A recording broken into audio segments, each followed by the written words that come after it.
କରୁଣାକର ବାବୁ ଆପଣଙ୍କର ମାଇକ୍ ଖୋଲା ଅଛି, ଟିକେ ଦୟାକରି ମ୍ୟୁଟ୍ କରନ୍ତୁ।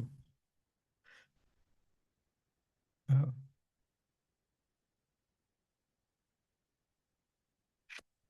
ହୁଁ।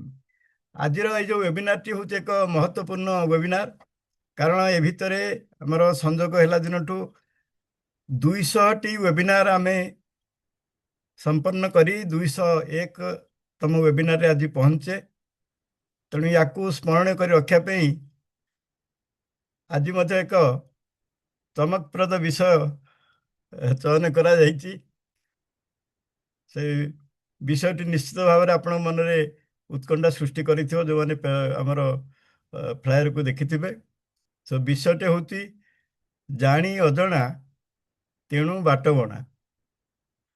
ଆଉ ଏଇ ବିଷୟକୁ ଆମ ବିଷୟ ଉପରେ ଆଲୋଚନା କରିବେ, ଆମ ଆଗରେ ଉପସ୍ଥାପନ କରିବେ ଆମର ପ୍ରିୟ ହର ଭାଇ, ସଂଯୋଗର ସ୍ରଷ୍ଟା doctor Haraprasanna Das, motivational speaker, ଯାହାକୁ ଆମେ ବହୁ ଦିନରୁ ଅପେକ୍ଷା କରିଥିଲେ ଶୁଣିବା ପାଇଁ।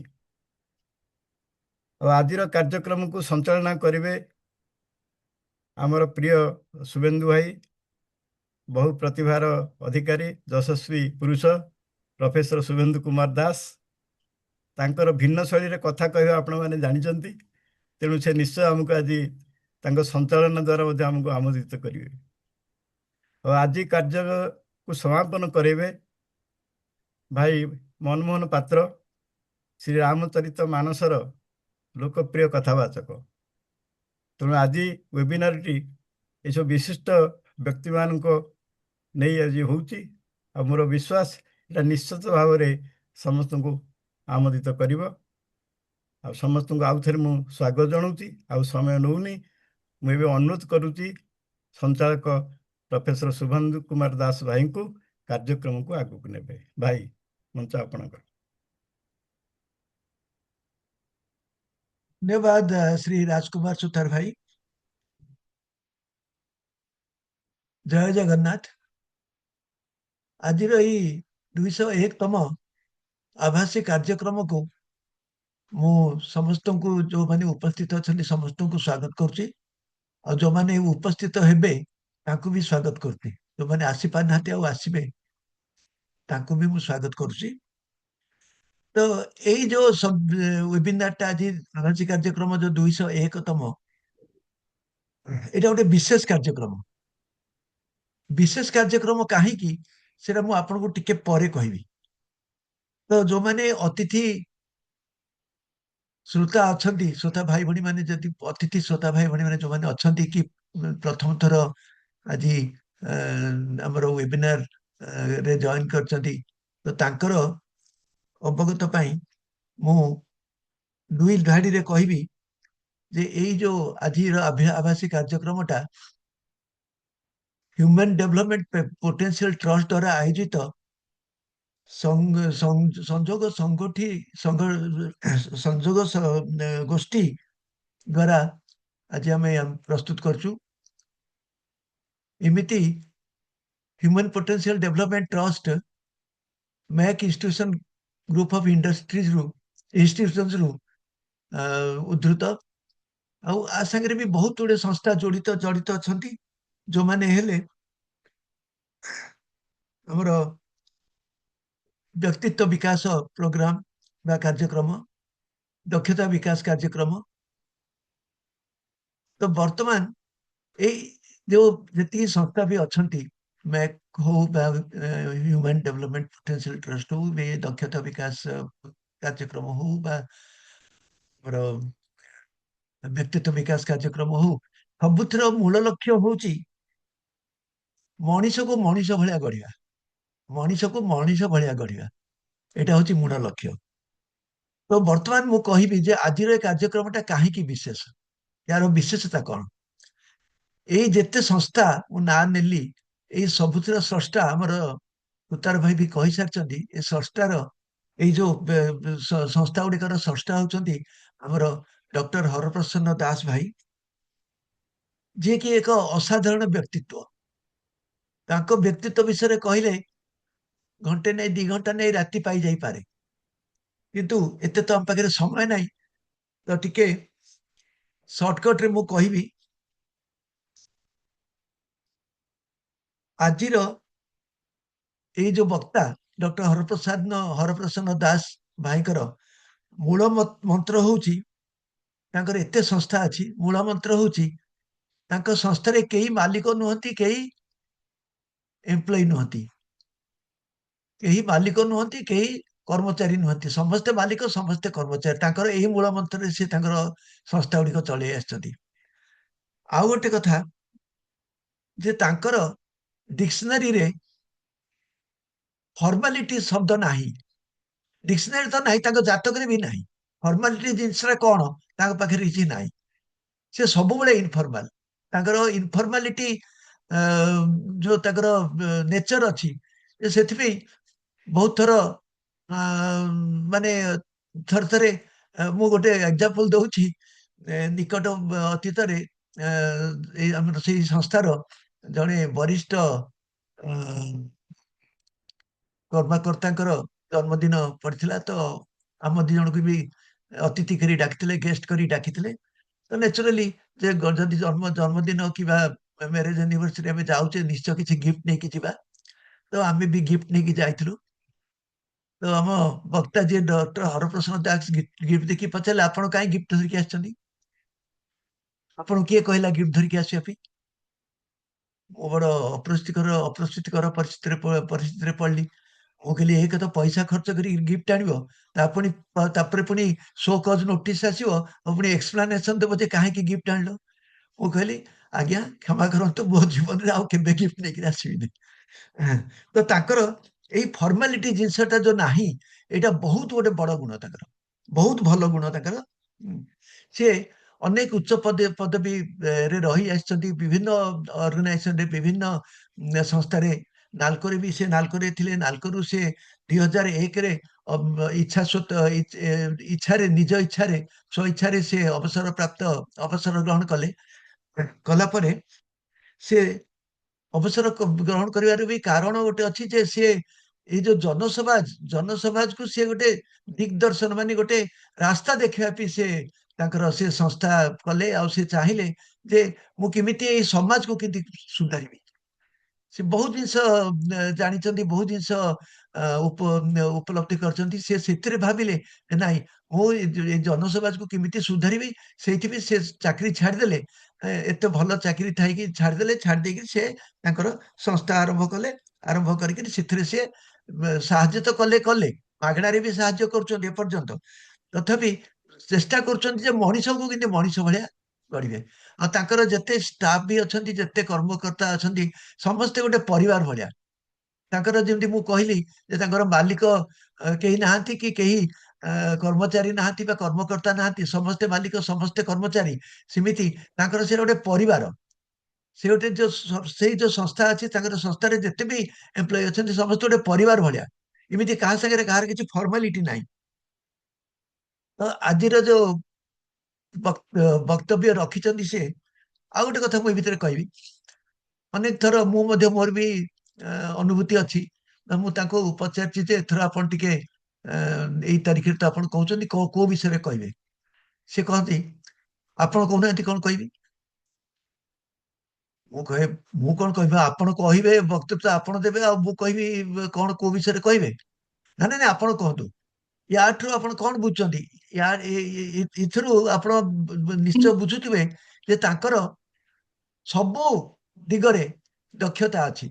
ଯେକୌଣସି ତାଙ୍କୁ ସବଜେକ୍ଟ ଦିଆଯାଉ, ଯେକୌଣସି ଶୀର୍ଷକ ଦିଆଯାଉ, ଯେକୌଣସି ଟପିକ ଦିଆଯାଉ, ସେଥିରେ ସେ ଧୁରନ୍ଧର, ସେ ନିଶ୍ଚୟ କହିପାରିବେ। ତ ଏଥର ସିଏ ଯୋଉ ଟପିକ ଟା ବାଛିଛନ୍ତି, କି ତାଙ୍କୁ ମୁଁ ଯାହା ଶୁଣିଲି ଯେ ସେଇ ଟପିକ ବାଛିବାରେ ମଧ୍ୟ ଆମର ସୁତାର ଭାଇ ତାଙ୍କୁ ସାହାଯ୍ୟ କରିଛନ୍ତି। ତ ସେଇ ଟପିକ ର ନାଁ ସୁତାର ଭାଇ ଅଲରେଡି କହିସାରିଛନ୍ତି ଯେ ଜାଣି ଅଜଣା ତେଣୁ ବାଟମଣା। ବାଟମଣା ତ ଆମେ ସମସ୍ତେ ଜାଣିଛେ। ବାଟମଣା ମାନେ ଆମେ ସମସ୍ତେ ଜାଣିଛେ।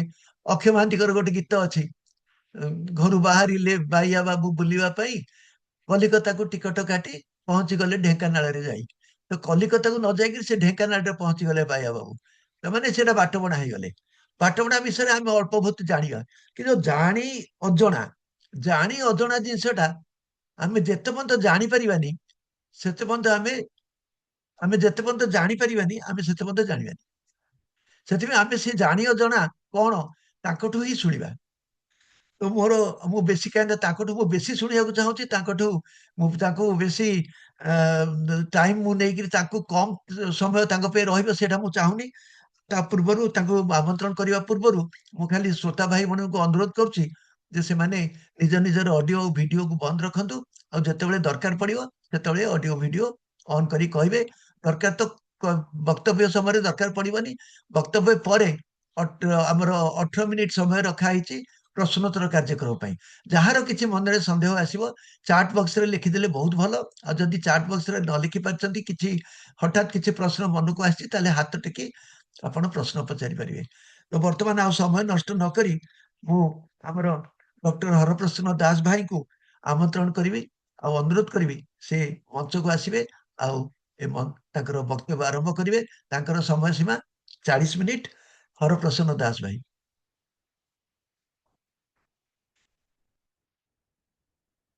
ଡକ୍ଟର ହରପ୍ରସନ୍ନ ଦାସ ଭାଇ। ଆପଣ ମତେ ଡାକୁଥିଲେ କି? ଆଜ୍ଞା ଆପଣଙ୍କୁ ହିଁ ଡାକୁଛି। ଆପଣ ଆଜିର ବକ୍ତା, ଆପଣଙ୍କୁ ଡାକିବିନି ଆଉ କାହାକୁ ଡାକିବି? ଓହୋ ତ ମୋ ଚାକିରି ରହିବନି। ଓ ଆଜି ଆଜି ମୋର କହିବାର ଥିଲା କି? ଆଜ୍ଞା ହଁ, ଆପଣଙ୍କର ବି କହିବାର ଥିଲା ତ। ମୁଁ ତ ସେୟା ଓ, ଭାବୁଛି। ଆଚ୍ଛା ଆଚ୍ଛା ଆଚ୍ଛା ମୁଁ ଆଚ୍ଛା। ସେୟା ଜାଣିଛି, ଭାବୁଛି ସେୟା ଜାଣିଛି। ଓହୋ, ଆପଣ ଟିକେ ମତେ ଆଗରୁ ମନେ ପକେଇଦେଲେନି। ମୁଁ ମାନେ ଯେମିତି ଆମର ଓବିନାର ହୁଏ ସଂଯୋଗର ମୁଁ ଜଏନ କରେ, ମୋର ସବୁ ଅଡିଓ ଭିଡିଓ ସବୁ ବନ୍ଦ କରିଦେଇଥାଏ, ମୁଁ ଖାଲି ଶୁଣୁଥାଏ। ମୁଁ ଶୁଣୁଥିଲି ଆପଣ ଏମିତି କଣ କହୁଥିଲେ, କିନ୍ତୁ ଆଉ ଆଚ୍ଛା ହଉ, ତାହେଲେ କଣ, ତାହେଲେ ମୋର ଭୁଲ ହେଇଗଲା। ଆପଣଙ୍କର ବିଷୟବସ୍ତୁରେ ମନେ ପକେଇଦେବି। ହଁ ହଁ। ଜାଣି ଅଜଣା ତେଣୁ ବାଟ ବଣା, ଆପଣଙ୍କର ଓହୋ, ବିଷୟବସ୍ତୁ। ଆରେ ଆରେ, ମୁଁ ତ ସେଇଥିପାଇଁ ବାଟବଣା ହେଇଯାଇଥିଲି। ମୁଁ ସେଇଥିପାଇଁ ବାଟବଣା ହେଇଯାଇଥିଲି। ହଉ, ମୁଁ ସମସ୍ତଙ୍କୁ ନମସ୍କାର କରୁଛି। ଏଇଠି ସମସ୍ତଙ୍କୁ ଯୋଉମାନେ ଉପସ୍ଥିତ ଅଛନ୍ତି ସମସ୍ତଙ୍କୁ ନମସ୍କାର କରୁଛି। ଆଉ ମୋ ହାତ ଦେଖିକି ବ୍ୟସ୍ତ ହେବେନି, ଏଇଟା ଟିକେ ପଡିକି ଫ୍ରାକ୍ଚର ହେଇଯାଇଛି। ଆଉ ଯାହା ହଉ, ମତେ କ୍ଷମା କରିଦେବେ। ଆମର ଆରମ୍ଭ କରିବା। ନାଇଁ ଶୁଭେନ୍ଦୁ ଭାଇ, ଆପଣଙ୍କୁ ଆଉ କିଛି କହିବାର ଅଛି ନା ମୁଁ ଆରମ୍ଭ କରିବି? ଶୁଭେନ୍ଦୁ ଭାଇ। ଗୋଟେ ମିନିଟ୍। ହଁ, ଆପଣ ଆରମ୍ଭ କରନ୍ତୁ, ଆପଣ ଆରମ୍ଭ କରନ୍ତୁ। ବର୍ତ୍ତମାନ ମଞ୍ଚ ଆପଣଙ୍କର। ହଉ, ହଉ। ମଞ୍ଚ କାହିଁ ଯେ, ମଞ୍ଚ ତ ନାହିଁ। ସେଇ ଆପଣ ଯୋଉଠି ବସିଛନ୍ତି ସେଇଟା ମଞ୍ଚ। ଓହୋ, ଏଇଟା ମଞ୍ଚ। ଆଚ୍ଛା, ମୁଁ ତ ଚେୟାରରେ ବସିଛି। ଆଚ୍ଛା ହଉ, ଠିକ ସେଇଟା ଅଛି। ହିଁ ମଞ୍ଚ। ହଉ ହଉ, ଆପଣ ତ ମାନେ ଲେଖକ ଲୋକ, ପୁଣି ନାଟ୍ୟକାର, ଡାଇରେକ୍ଟର, କଣ କଣ ବୋଲି କଥା ଆଉ। ହଉ, ଆମର ପୁଣି ଥରେ ଆପଣ ସମସ୍ତଙ୍କୁ ନମସ୍କାର କରୁଛି, ସ୍ୱାଗତ କରୁଛି। ଯାହା ହଉ ଯେ ମୁଁ କୃତଜ୍ଞ ସଂଯୋଗ ପରିବାର ପ୍ରତି, ଆଉ ବିଶେଷ ଭାବରେ କୃତଜ୍ଞ ଆମର ରାଜକୁମାର ସୁତାର ଭାଇ, ଯିଏକି ଏମାନେ ପୁରା ଲଗିଲେ ନାହିଁ ନୂଆ ବର୍ଷ ଆରମ୍ଭରୁ ଆପଣ କହିବେ, ଏବଂ ଗୋଟେ ଭଲ ବିଷୟବସ୍ତୁ। ଆଉ ଏଇ ବିଷୟ ମୁଁ ଯେମିତି ସୁବେନ୍ଦୁ ଭାଇ କହିଲେ ଯେ ମୁଁ ତାଙ୍କୁ କହିଲି ଆପଣ କହୁନାହାନ୍ତି ମୁଁ କଣ କହିବି, ମୁଁ ବି ୟାଙ୍କୁ ସୁତାର ଭାଇ କହିଥିଲି ଯେ ଆପଣ କୁହନ୍ତୁ ଗୋଟେ ବିଷୟବସ୍ତୁ, ଆପଣ ନାଁ ଦିଅନ୍ତୁ ନା। ସେ ଆଣିକିରି ତାଙ୍କ ନାଁଟା ଦେଇଦେଲେ। ପ୍ରଥମେ କହିଲେ କଣ କରିବା, ତାହେଲେ ଅଛି ଜଣା ଅଜଣା। ତା ଦେହରେ ମୁଁ ଆଉ ଟିକେ ଯୋଡ଼ିଦେଲି ତେଣୁ ବାଟ ବଣା। ଜଣା ଅଜଣା ତେଣୁ ବାଟ, ଜାଣି ଅଜଣା, ଜାଣି ଅଜଣା ତେଣୁ ବାଟ ବଣା। ମାନେ ଆମେ ଯେତେବେଳେ ନାଁରୁ ଆପଣ ବୁଝିପାରୁଥିବେ, ଯେତେବେଳେ ଆମେ ବହୁତ କିଛି ଜାଣିଛୁ, ଆମେ ବହୁତ କିଛି ଜାଣିଛୁ, କିନ୍ତୁ ଜାଣିକିରି ବି ଅନେକ ସମୟରେ ଅଜଣା ଭଳିଆ କାମ କରୁଛୁ। କ୍ଲିୟର ବୁଝେଇ ଦଉଛି। ଆମେ ବହୁତ କିଛି ଜାଣିଛୁ, କିନ୍ତୁ ଆମେ ଅନେକ ସମୟରେ, ନା ଅନେକ ସମୟ ନାହିଁ, ଅଧିକାଂଶ ସମୟରେ ଆମେ ନ ଜାଣିଲା ଭଳିଆ କାମ କରିଛୁ, ତେଣୁକରି ବାଟ ବଣା ହେଇଛୁ। ଏଥିରେ ଭାବନ୍ତୁ, ଜାଣି ଅଜଣା ତେଣୁ ବାଟ ବଣା।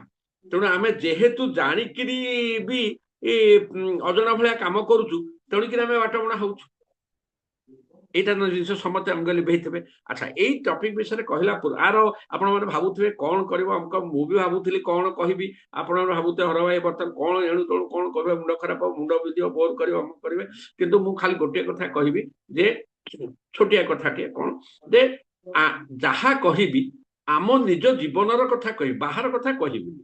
ମୋର, ଆପଣଙ୍କର, ତାଙ୍କର, ସେମାନଙ୍କର, ସମସ୍ତଙ୍କର, ଆମ ଜୀବନର କଥା, ଆମ ବ୍ୟକ୍ତିଗତ ଜୀବନର କଥା, ଆମ ବୃତ୍ତିଗତ ଜୀବନର କଥା, ଆମ ଆଧ୍ୟାତ୍ମିକ ଜୀବନର କଥା, ଏବଂ ଆମର ସଂସାରର କଥା, ସମାଜର କଥା, ଦେଶରେ, ଏ ସବୁ ଆମେ ଛନ୍ଦି ହେଇଛେ ତାରି ଭିତରେ। ଏଇ କଥା ଛୋଟ ଛୋଟ କଥା କହିବି ଆଉ ଆପଣଙ୍କ ନିଶ୍ଚିତ ଆପଣଙ୍କୁ ମନେ ପକେଇଦେବି ସେ ଜିନିଷ। କିନ୍ତୁ ତା ପୂର୍ବରୁ ଗୋଟିଏ କଥା ମୁଁ ଖାଲି ଆପଣଙ୍କୁ ଅନୁରୋଧ କରିବି ଯେ ଯେମିତି ପ୍ରତ୍ୟେକ ଟେଲିଭିଜନରେ ଆପଣ ଦେଖିଛନ୍ତି ସିରିଏଲ ଆରମ୍ଭ ପୂର୍ବରୁ କି ଗୋଟେ ବିଶେଷ କାର୍ଯ୍ୟକ୍ରମ ଆରମ୍ଭ ଗୋଟେ ଡିସକ୍ଲେମର ଆସେ ଯେ ଆପଣମାନେ ଯେ ଧରନ୍ତୁ ଏଇଟା କାହାକୁ ଆକ୍ଷେପ କରି ନୁହଁ, କୋଉ ନିର୍ଦ୍ଦିଷ୍ଟ ବ୍ୟକ୍ତି ପ୍ରତି ନୁହଁ, କାହାର ସମାଲୋଚନା ପ୍ରତି ନୁହଁ, କୌଣସି ପ୍ରକାର ମାନେ ହିଡେନ ଯୋଉ ଆପଣ କହନ୍ତି ଲୁକାୟିତ ଇଏ ନାହିଁ, ଏହା କେବଳ ମନୋରଞ୍ଜନ ଧର୍ମୀ ଏବଂ ସାମାଜିକ ଧର୍ମୀ, ଏଥିରୁ ଆମେ କିଛି ଶିଖିବା। ତେଣୁ ଆଜି ମୁଁ ଯାହା କହିବି ଏଠି ଜାଣି ଅଜଣା ତେଣୁ ବାଟବଣା ଏଇଟା ବି ସେଇଭଳିଆ। ଏଇଟା କୌଣସି ନିର୍ଦ୍ଦିଷ୍ଟ ବ୍ୟକ୍ତିକୁ ଆକ୍ଷେପ କରି ନୁହଁ, କାହାର ସମାଲୋଚନା ନୁହଁ, କାହାକୁ ନିଚା ଦେଖେଇବାକୁ ନୁହଁ, ଏଇଟା ଆମ ସମସ୍ତଙ୍କର ଭିତରର କଥା। ତେଣୁ କେହି ଦେହକୁ ନେବେନି, କେହି ଦେହକୁ ନେବେନି। ବାସ୍ ଏତିକି ହେଲା ମୋର ଅନୁରୋଧ।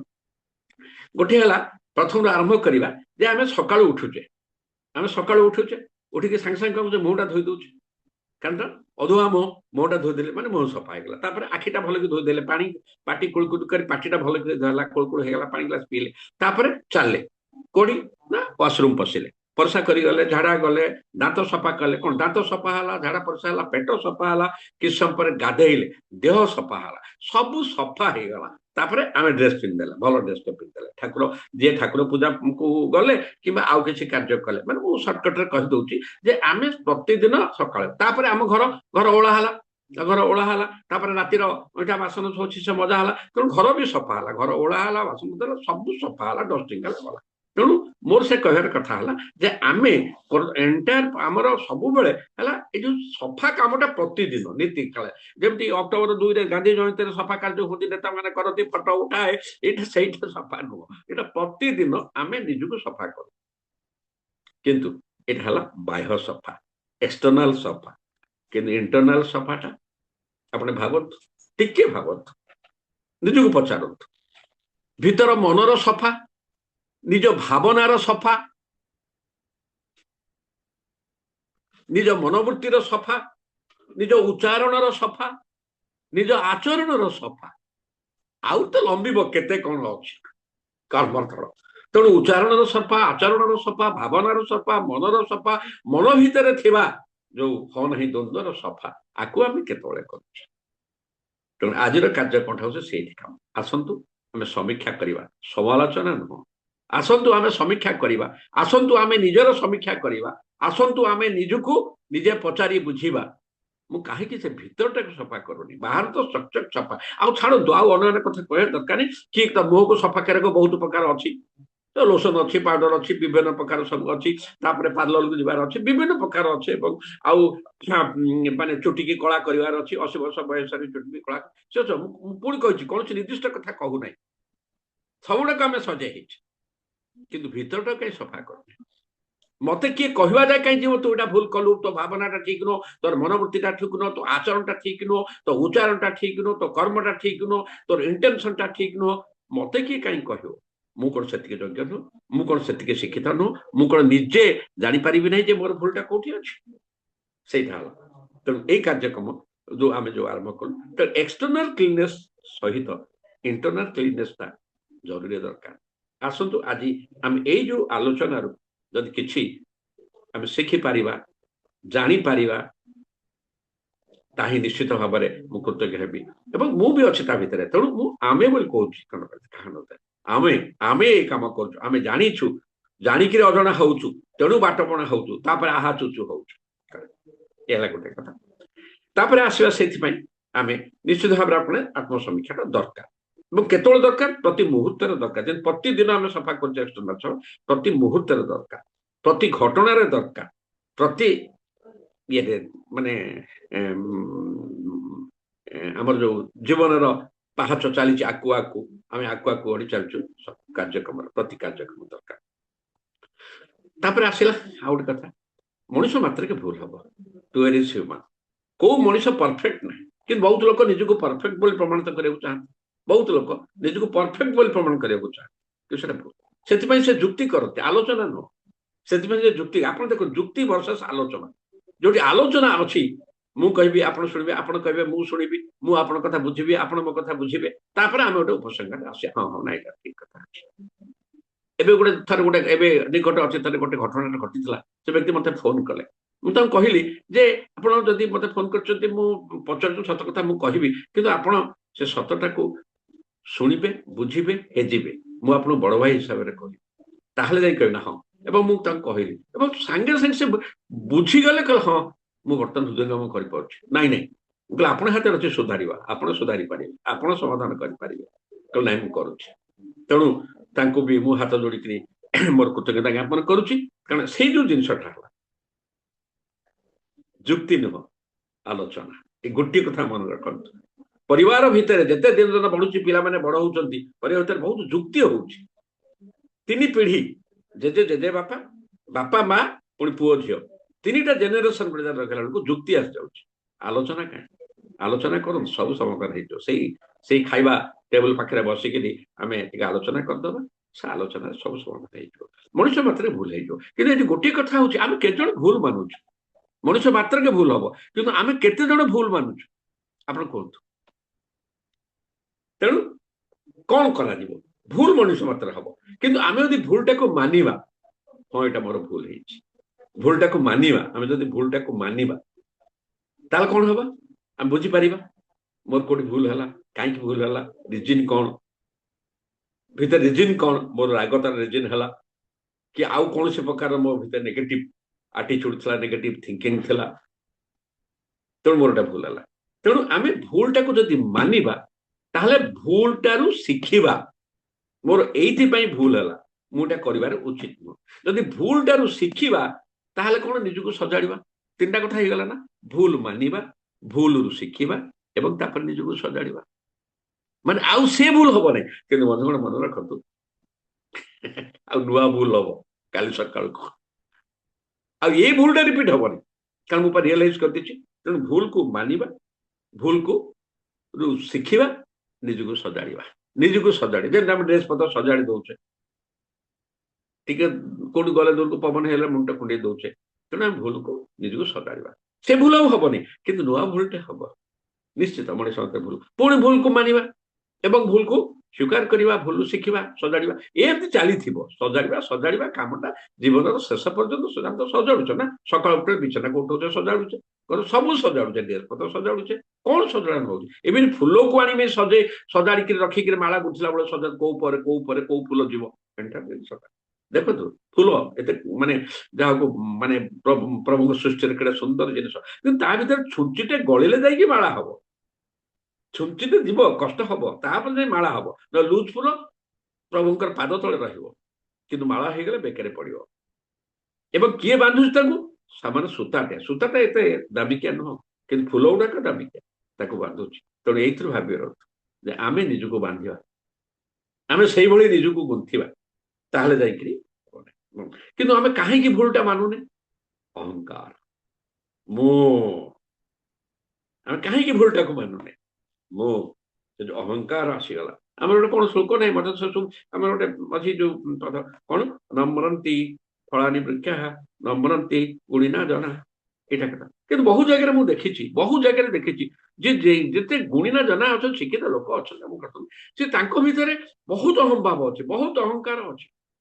ତାଙ୍କର କିଏ ଭୁଲ ବାହାର କରିଦେବ, ସେ ତାକୁ ସହିପାରିବେନି। ତାଙ୍କର କିଏ ପଦେ ତାଙ୍କୁ କହିଦବ, ସେ ହେବେନି, ସେ ସାଙ୍ଗେ ସାଙ୍ଗେ ଯୁକ୍ତି କରିବେ। କଣ ସେ ଶିକ୍ଷିତ ପଣିଆର କଥା? ସେଇ ଗର୍ବ ଭାବ, ସେଇ ଅହଙ୍କାର ଭାବ। ଆଉ କଣ ହେଲା ନମ୍ରନ୍ତି ଗୁଣିନା ଜନା, ତାହେଲେ ବେକାର ହେଇଗଲା ସେ ଜିନିଷଟା। ଆପଣ ନିଜେ ଅଙ୍ଗ ଅନୁଭବ କର, ଆପଣ ଭାବନ୍ତୁ ନା, ଆପଣ ଯେତେ ଲୋକ ଚାରିପଟେ ଦେଖିଥିବେ, ମଞ୍ଚ ଉପରେ ବଡ ବଡ କଥା କହିଥିବେ, ପ୍ରବଚନ ଦେଇଥିବେ, ଅନ୍ୟମାନଙ୍କୁ ଶିକ୍ଷା ଦେଇଥିବେ, ମଞ୍ଚକୁ ତଳକୁ ଓହ୍ଲେଇଲା ବେଳକୁ ଯୁକ୍ତି ତର୍କ ଆରମ୍ଭ ହେଇଯିବ। ମୁଁ ପର୍ଟିକୁଲାର କିଛି କହିବାକୁ ଚାହୁଁନି, କିନ୍ତୁ ଅଙ୍ଗେ ଲିଭେଇଛି, କାରଣ ମଞ୍ଚ ବହୁତ ବାନ୍ଧିଛୁ, ମଞ୍ଚ ଉପରେ ବହୁତ ଲୋକଙ୍କର କଥା ଶୁଣିଛୁ ଏବଂ ଜାଣିଛୁ। ସେ ମଞ୍ଚ ତଳକୁ ଆସିଲା ବେଳେ କଥା ଆମେ ଜାଣିଛୁ, ମଞ୍ଚ ଉପରର ମଞ୍ଚ ତଳର ସେଇ ଅହମ୍ଭାବ।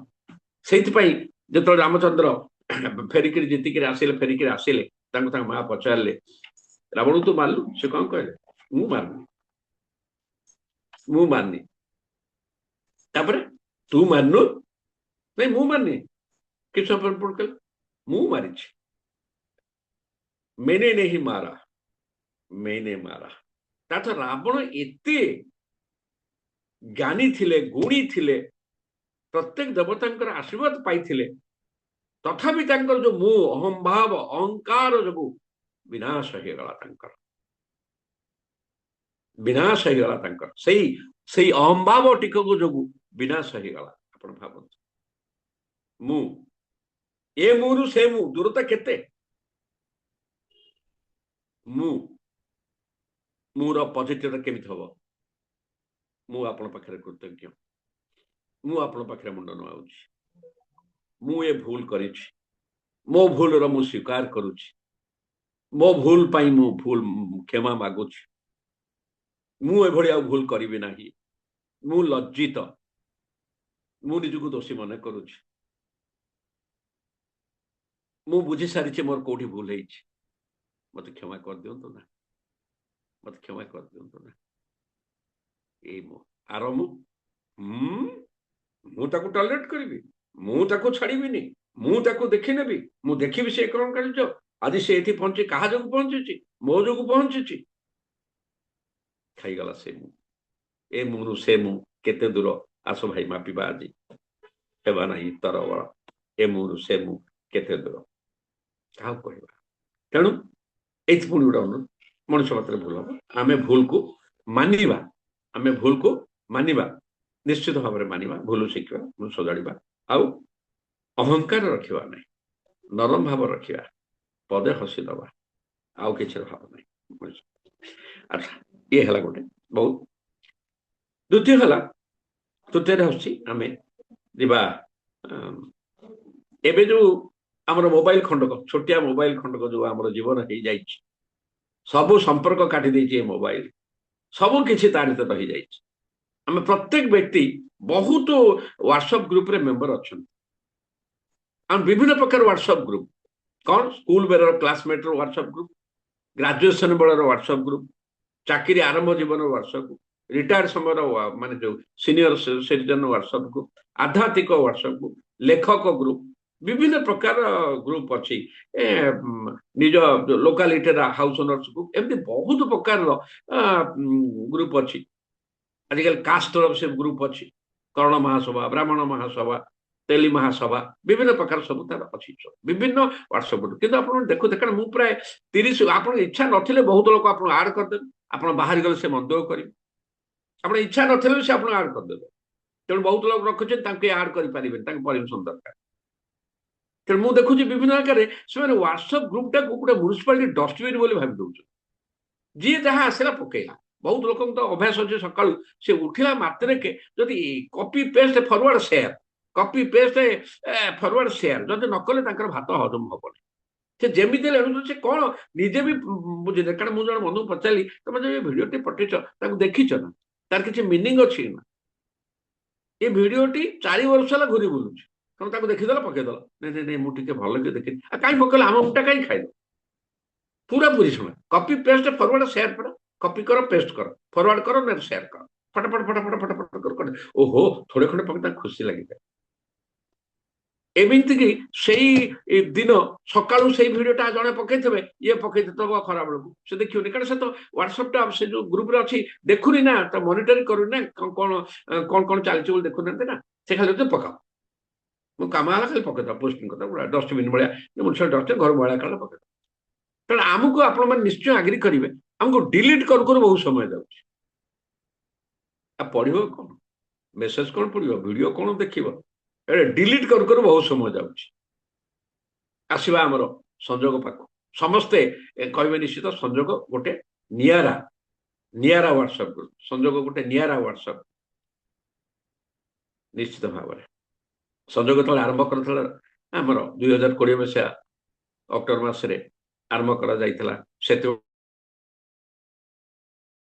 आमर प्रथम थिला 23 तारिख आरंभ होता जे आम आपको नियारा करवा केमी नियारा करवा गोटे श्रृंखलार करवा श्रृंखला मन रखु वार्डटा जीवन में श्रृंखला सबुठी दरकार घरे बाहर सबुठी दरकार व्यक्तिगत जीवन एवं वृत्तिगत जीवन में सबुठी दरकार आध्यात्मिक क्षेत्र में भी दरकार सबुठी दरकार श्रृंखला श्रृंखला नहीं तो किसी ना तेणु जगन्नाथ मंदिर बाड़िया बाड़ी ठेला ठेली हो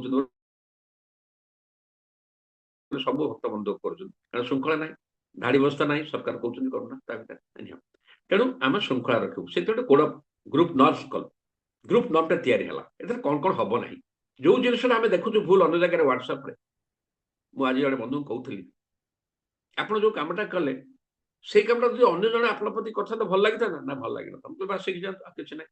ଯଦି ସେଇ କାମଟା ଅନ୍ୟ ଜଣେ ଆପଣ ପାଇଁ କରିଥାନ୍ତା ଆପଣଙ୍କୁ ତ ଭଲ ଲାଗିନଥାନ୍ତା। ତାହେଲେ ଆପଣ କେମିତି କଲେ ନା ହଁ ବୁଝିଗଲେ। ମୁଁ କହୁନି ଆପଣ ଭୁଲ କରୁଛନ୍ତି ବୋଲି, ଯଦି ସେଇ କଥାଟା ଆପଣଙ୍କୁ ଯଦି ଅନ୍ୟ ଜଣେ ସେଇଭଳି ମିଛଟେ କହିଥାନ୍ତା ଆପଣ କାଟିଥାନ୍ତେ, ଆପଣ କେମିତି ମିଛ କହିବେ? ସେ ବୁଝିଗଲେ ବାସ୍ କାମ ଖତମ। ତେଣୁ ଆମେ ସେ କଣ କଣ ରହିବନି ଯାହା ଅନ୍ୟ ହ୍ୱାଟ୍ସଆପ୍ରୁ ଗ୍ରୁପ ଦେଖୁଛୁ ଏଥିରେ ସେଗୁଡ଼ା ରହିବ ନାହିଁ। ଆମର ବହୁତ ଲିଷ୍ଟ ମୁଁ ସେଇ ଲିଷ୍ଟ ଏଠି କହିବାକୁ ଚାହୁଁନି କିନ୍ତୁ ତା ଭିତରେ ତ କିଛିଟା ଯେମିତିକି ଆମର ଗୁଡ୍ ମର୍ଣ୍ଣିଂ ଗୁଡ୍ ଇଭିନିଂ ଏସବୁ ପଡ଼ିବନି, ବିଭିନ୍ନ ଡେ ପଡ଼ିବନି, କାରଣ 365 ଦିନରେ 500 ଡେ ଅଛି, ଗୋଟେ ଗୋଟେ ଦିନରେ 3ଟା ଡେ ଅଛି। ସେ ଗୋଟିଏ ଦିନ ଡକ୍ଟର୍ସ ଡେ, ହାର୍ଟ ଡେ, ଅମକ ଡେ ଅଛି। ଯଦି ଆମର ସମସ୍ତେ ଯଦି ଡେ ଉପରେ ପକେଇବା ୱିସିଂ ଡେ ତାର କିଛି ମିନିଂ ନାହିଁ, ତାହେଲେ ଖାଲି ଜଙ୍ଗଲ ରାଜ ହେଇଯିବ ସେଠି ସମସ୍ତେ ପକେଇଲେ। ତେଣୁ ଆମେ ଲେଖିଲୁ ଏଇଟା ରହିବନି, ଏଇଟା ରହିବନି, ସେଇଟା ରହିବନି, ବିଭିନ୍ନ କଥା ପଲିଟିକାଲ ରହିବନି, କୌଣସି ପ୍ରକାରର ରିଲିଜିୟସ୍ ଆଫେୟାର ରହିବନି, ବିଭିନ୍ନ ପ୍ରକାର। ତେଣୁ ଆମେ ସେଇଟାକୁ ଗୋଟେ ଗ୍ରୁପ ନର୍ମ କଲୁ ଏବଂ ଯିଏ ଏଥିରେ ଜଏନ୍ କରିବ ତାଙ୍କୁ ଆମେ ଆଗ ଗ୍ରୁପ ନର୍ମଟା ପଠେଇଲୁ ଏବଂ ଆମର ଥିଲା ଆମେ କାହାକୁ ଡାକି ଆଣିକିରି ଏଠି ଆମେ କରିବାନି, ଯିଏ ନିଜ ଇଚ୍ଛାରେ ଜଏନ୍ କରିବ ସେ ହିଁ ଏଥିରେ ରହିବ। ତେଣୁ ଯିଏ ଜଏନ୍ କରି ଇଚ୍ଛା କରନ୍ତି ଆମେ ତାଙ୍କ ଗ୍ରୁପ ନମ୍ବରଟା ପଠାଉ, ଆପଣ ଗ୍ରୁପ ନମ୍ବରଟା ଦେଖନ୍ତୁ, ପଢ଼ନ୍ତୁ, ଯଦି ଭଲ ଲାଗିବ ନାହିଁ ଗୋଟେ ନିଆରା ଗୋଷ୍ଠୀ ତାହେଲେ ଆପଣ ଆସିକି ଜଏନ୍ କରନ୍ତୁ। ତାହେଲେ କ'ଣ ମନରେ ଦୁଃଖ ହେବନି, ଆପଣ ଖୁସି ଲାଗିବ ଏବଂ ଆପଣ ବି ଆଉ କାହା ପାଇଁ ବୋଝ ହେବେନି। ଏତେ କରୁଛୁ କି ତା ସତ୍ତ୍ୱେ ବି ଏତେ ସତ୍ତ୍ୱେ ବି ଆମେ ଯେମିତି କରୁଛୁ ଆମର ବାର୍ଥଡେ ଗ୍ରିଟିଂସ୍ ପଢୁଛି, ଆମେ କ'ଣ ଲେଖା ହେଇଛି ବାର୍ଥଡେ ଗ୍ରିଟିଂ ଯଦି ଆପଣ ୱିଶ୍ କରେ ତାଙ୍କୁ ପର୍ସନାଲ ୱିଣ୍ଡୋରେ ୱିଶ୍ କରନ୍ତୁ ଯଦି ଆପଣଙ୍କର ଅପନାପନ ଅଛି, ନହେଲେ କ'ଣ ହବ ଏଇଠି ସାଙ୍ଗେ ଗୁଡ୍ ମର୍ଣ୍ଣିଂ ଗୁଡ୍ ମର୍ଣ୍ଣିଂ ଆରେ ଏଠି କ'ଣ ହବ ଏ ସରି ବେଷ୍ଟ ୱିଶେସ୍ ହାପି ବାର୍ଥଡେ ଅନ୍ୟ ଗ୍ରୁପରେ ସବୁ ହଉଛି ଲାଭ ନାହିଁ, 20-25ଟା ପଡିଥିବ। ତାପରେ ସେ ପୁଣି 20 ଜଣଙ୍କୁ ଥ୍ୟାଙ୍କ ୟୁ ଓହୋ ଡିଲିଟ୍ କରିକି ହାତ ବିନ୍ଧିବ ଆପଣ ଭାବନ୍ତୁ। କାରଣ ଥରକରେ କ'ଣ ମତେ ଯୋଉମାନେ ୱିଶ୍ କରିଛନ୍ତି ମୁଁ ସମସ୍ତଙ୍କୁ ଥ୍ୟାଙ୍କ୍ସ କହୁଛି ତାହେଲେ ହେଇବନି। ଗୋଟେ କ'ଣଟା କିଏ ଗୋଟେ ଆଚିଭ୍ କଲା ରିୱାର୍ଡ ଅଭିନନ୍ଦନ ଚାଲିଲା 20ଟା, ସେ ପୁଣି 20 ଜଣଙ୍କୁ ଥ୍ୟାଙ୍କ ୟୁ ବିଭିନ୍ନ ହ୍ୱାଟ୍ସଆପ୍ ଗ୍ରୁପରେ ଯାହା ମୁଁ ଦେଖୁଛି ମୁଁ ଆପଣଙ୍କୁ ସେଇଟା କହୁଛି, ଗୋଟେ କଷ୍ଟ ହଉଛି ଏବଂ ଏଇଟା ଟ୍ରୁଥ୍, କେହି ଦେହକୁ ନିଅନ୍ତୁନି, କେହି ଭାବେନି ଆମେ ସମସ୍ତଙ୍କୁ।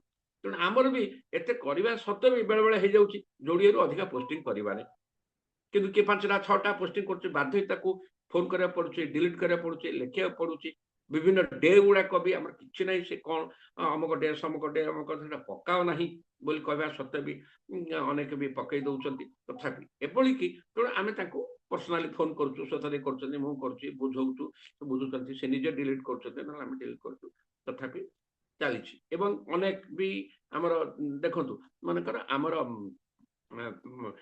ଏଇ ଯୋଉ ୱେବିନାର ହଉଛି ସବୁ ପ୍ରତି ମାସରେ 2 ଥର ୱେବିନାର ହଉଛି, କେତେ ଜଣ ଜଏନ୍ କରୁଛନ୍ତି? ଆମର ତ 130 ଜଣ ମେମ୍ବର ଅଛନ୍ତି, 130 ଜଣ ମେମ୍ବର ଅଛନ୍ତି, କିନ୍ତୁ 20-25ରେ ଜଏନ୍ କରୁଛନ୍ତି, 20-25ରେ ଜଏନ୍ କରୁଛନ୍ତି। ତେଣୁ ସେଇ ହିସାବରେ ଆମର କଥା ହଉଛି ଆପଣ ଏତେ ମେମ୍ବର ଅଛନ୍ତି, ଆପଣ ମାନେ ଇନଭଲ୍ଭ ହଉନାହାନ୍ତି, ପାର୍ଟିସିପେଟ୍ କରୁନାହାନ୍ତି, କଣ୍ଟ୍ରିବ୍ୟୁଟ୍ କରନ୍ତୁ କିଛି ନ ପକେଇଲେ ବି, କାରଣ ମାନେ ନାହିଁ ଯେ କ'ଣ ସମସ୍ତେ କବିତା ଲେଖିବେ କି ଗପ ଲେଖିବେ, କ'ଣ ଆପଣ ମାନେ ୱେବିନାରରେ ପାର୍ଟିସିପେଟ୍ କରନ୍ତୁ, ଶୁଣନ୍ତୁ, ବେନିଫିଟ୍ ନିଅନ୍ତୁ, ଖୁସି ଲାଗିବ। ଯେତେ ଆରେଞ୍ଜ କରାଯାଉଛି ଡକ୍ଟର ଗଣା ହଉଛି, ଆଧ୍ୟାତ୍ମିକ ପ୍ରବଚନ ହଉଛି, ବିଭିନ୍ନ ପ୍ରକାର ଆଲୋଚନା ସବୁ ହଉଛି, ସାଇବର କ୍ରାଇମ୍ ହଉଛି, ସବୁର ବେନିଫିଟ୍ ନିଅନ୍ତୁ। ଆମେ ଜଏନ୍ କରିବା ଦରକାର ନାହିଁ, ସମସ୍ତେ ଲେଖିବେ କି ସେତେ କଥା ନାହିଁ, କିନ୍ତୁ କପି ପେଷ୍ଟ ଫରୱାର୍ଡ ସେୟାରିଂ କରନ୍ତୁ। ଜଣେ ପ୍ରଫେସର, ତାଙ୍କ ନାଁ ବି ଯଦି କାହାର କହିବି ନାହିଁ, ଆମର ଏଇ ସଂଯୋଗରେ ସେ ଗୋଟେ ପ୍ରବଚକ, ଗୋଟେ ରିଟାୟାର୍ଡ ପ୍ରଫେସର ଜଣେ, ସିଏ ସେମିତି ଜଣେ ପକେଇଲେ, ତାଙ୍କୁ ସୁତାର ଭାଇ କହିଲା ବେଳକୁ ସେ କହିଲେ ଆପଣ କ'ଣ ଅଛି, ମୁଁ କେତେ ଗ୍ରୁପରେ ଅଛି ପକଉଛି, ଆପଣ କ'ଣ କହୁଛନ୍ତି? ସେମିତି ଠିକ ଅଛି, ଆପଣ ମତେ କାଢି ଦିଅନ୍ତୁ ନା। ସୁତାର କହିଲେ ନାହିଁ, ଆପଣ ଭଳି ବ୍ୟକ୍ତି ମୁଁ କାଢି ପାରିବିନି, ଆପଣ କ୍ୱିଟ୍ କର। ତାଙ୍କ ନାଁ ସବୁ ଜାଣିଛୁ, କିନ୍ତୁ କହିବାକୁ ଗୋଟେ ବାଧ୍ୟ ହେଲି। ଆପଣ ଭାବିଲେ କି ଅହଙ୍କାର, କି ଗର୍ବ? ଠିକ ଅଛି, ଭଲ ଲାଗିଲା କିଛି ଅସୁବିଧା। ତେଣୁ ଏଇ ଯୋଉ ଜିନିଷଟା ହଉଛି ଶୃଙ୍ଖଳା, ମୁଁ ଶୃଙ୍ଖଳିତ ହେବି, ମୁଁ କାହା ଉପରେ ବୋଝ ହେବି ନାହିଁ, ମୋ ପାଇଁ କିଏ ହଇରାଣ ନ ହଉ, ମୋ ଉପରେ କିଏ ଅସନ୍ତୋଷ ନ ହଉ, ଆଲସଖି ଆପଣା ମହତ ହାପେ ରଖି ହାତେ ମାପି ମୁଁ ଚାଖେଣ୍ଡେ ଚାଲିବି। ସେଇଠି ହଉଛି ସବୁଠୁ ବଡ କଥା, ସବୁଠୁ ବଡ। ଆଉ ଗୋଟେ ହ୍ୱାଟ୍ସଆପରେ କ'ଣ ହଉଛି ଗଡ଼ବଡ଼ ହଉଛି ଯେ ଅନେକ ଲୋକ ଅନେକ କବିତା କି ଲେଖା ପକେଇ ଦଉଛନ୍ତି, ଲେଖକର ନାଁ ନାହିଁ କି ନିଜର ନାଁ ନାହିଁ, ପକେଇ ଦେଲା ପରେ ଲୋକମାନେ କ'ଣ ଭାବିବେ ଯେ ସିଏ ବୋଧେ ଲେଖକ, ତାଙ୍କୁ ଅଭିନନ୍ଦନ କହିଛି। ତାପରେ ଲାଷ୍ଟକୁ ଯଦି ପଚାର ନା ଏଟା ମୋ ଲେଖା ନୁହଁ, ଗୋଟେ ଭଲ ଲାଗିଲା, ଆପଣ ଲେଖିବା କଥା ଏଟା ମୋ ଲେଖା ନୁହଁ ଏବଂ ଏଟା ମୁଁ ଭଲ ଲାଗିଲା ବୋଲି ଏଠି ସେୟାର କରିଛି। ଯଦି ନିଜ ଲେଖା ହେଇଛି ନିଜ ନାଁ ଲେଖିଦେବେ। ତେଣୁ ଆପଣ ଏଇ କଥାଟା ଭାବନ୍ତୁ, ଏଇ ଜିନିଷଟା ହଉଛି ବହୁତ ସାରା, ଆପଣ ଅନେକ ଜାଗା ଦେଖିଥିବେ ହେଇଛି, ପକେଇ ଦିଅନ୍ତି ଆର ତାର। ତେଣୁ ଏଟା ଉଚିତ ନୁହଁ। ତେଣୁ ଆମେ ଶୃଙ୍ଖଳାରେ ରହିବା ଏବଂ ଶୃଙ୍ଖଳାକୁ ଆଗେ ଆମେ ମାନିଲେ ଆମେ ଅନ୍ୟ ପାଇଁ ଉଦାହରଣ ହେଇଯିବା। ଆମେ ଶୃଙ୍ଖଳାକୁ ମାନିଲେ ଆମେ ଅନ୍ୟ ପାଇଁ ଉଦାହରଣ ହେଇଯିବା। ଠିକ ହେଲା। ତାପରେ ଏଇ ଯୋଉ ଶୃଙ୍ଖଳା କାହିଁକି ଆମେ ଭାଙ୍ଗୁ? କାରଣ ସ୍ୱାର୍ଥ, ମୋର ବେନିଫିଟ। ଶୃଙ୍ଖଳା ସବୁଠି ଅଛି। ଇଭିନ୍ ଗୋଟେ ଜାଗାରେ କୌଣସି ଟିକେଟ କାଉଣ୍ଟରରେ ବି ଛିଡା ହେଇଛେ ଆମେ 4-5 ଜଣ, ଯଦି ଆମେ 4 ଜଣଙ୍କ ଲାଇନରେ ଛିଡା ହେଇଗଲେ ଗୋଟେ ପରେ ହେଇଯିବ। କିନ୍ତୁ କଣ ହେଇଥିବ, ସମସ୍ତେ 4 ଜଣ ଯାକ ସେଇ କାଉଣ୍ଟର ଉପରେ ହାମୁଡେଇ ପଡିଥିବ। ସେ କଥା ମୋର ଆଗ, ସେ କଥା ମୋର ଆଗ, ମୋର ଆଗ, ମୋର ଆଗ। ସେପଟେ ଯୋଉ ଲୋକଟି ବସିଥିବ ତା ମୁଣ୍ଡ ଖରାପ ହେଇଯିବ। ଶୃଙ୍ଖଳା ନାହିଁ। ଆପଣ ଦେଖନ୍ତୁ ଶୃଙ୍ଖଳାଟା ସବୁଠି ପଡିବ। ଇଭିନ୍ ଘର ବାହାରେ ଆମେ ଯାହା ଘରୁ ଯାଉଛେ, ବାହାରେ ଯୋଉ ଆମେ ଚପଲ ଥୋଇକି ଯାଉଛେ, ତାକୁ ଯଦି ଆମେ ସଜାଡିକି ଥୋଇଦବା ଆଜି ଦେଖିବ ଖୁସି ଲାଗିବ। ନହେଲେ ଏଠି ଗୋଟେ ଚପଲ ପଡିଥିବ, ବାଁ ପଟେ ଡାହାଣ ପଟେ ସେଠି ପଡିଥିବ, ମେଞ୍ଚା ମେଞ୍ଚା ଅସଜାଡି ହେଇ ପଡିଥିବ। ତାକୁ ସଜାଡି ଦେଲେ ଶୃଙ୍ଖଳା ଆସିଗଲା। ଛୋଟ ଜିନିଷଟା ଆପଣ ଭାବନ୍ତୁ, ତାକୁ ସଜାଡି ଦେଲେ ସେଠି ଫୁଲ ମେଞ୍ଚା ହେଇ ପଡିଛି, ତାକୁ ସଜାଡି ରଖିଦେଲେ ଶୃଙ୍ଖଳା ଆସିଗଲା। ମାଳଟିଏ ହେଇଗଲେ ଶୃଙ୍ଖଳା ଆସିଗଲା ସବୁ ଜାଗାରେ। ଏବଂ କୌଣସି ସ୍ଥାନରେ ଯଦି ପବ୍ଲିକ ପ୍ଲେସରେ ଆମେ ଆଉ କାହା ପ୍ରତି ବୋଝ ହବାନି, ଆଉ କାହା ବାଟଟାକୁ ଅଟକେଇବାନି, ଏବଂ ଆଉ କୌଣସି ସ୍ଥାନରେ ଆମର କୌଣସି କାମ ପାଇଁ ଆଉ ଜଣେ ଅସନ୍ତୋଷ ନ ହବ କି ବିରକ୍ତି ଭାବ ପହିଲେ ଆପ ସେଟା ହଉଛି ସବୁଠୁ ବଡ କଥା। ତେଣୁ ଏଇ ଯୋଉ ଶୃଙ୍ଖଳା ଜିନିଷଟି ଅଛି, ଆମେ ଯଦି ନିଜେ ମାନିବା ଅନ୍ୟ ପାଇଁ ଉଦାହରଣ ହେଇଯିବା। ଆଉ ଗୋଟେ କଥା ହେଲା ଆମର, ଯୋଉଟା କି କହିଥିଲି, ମନେ ପକେଇଥିଲି, ଯୁକ୍ତି ଆଉ ଆଲୋଚନା।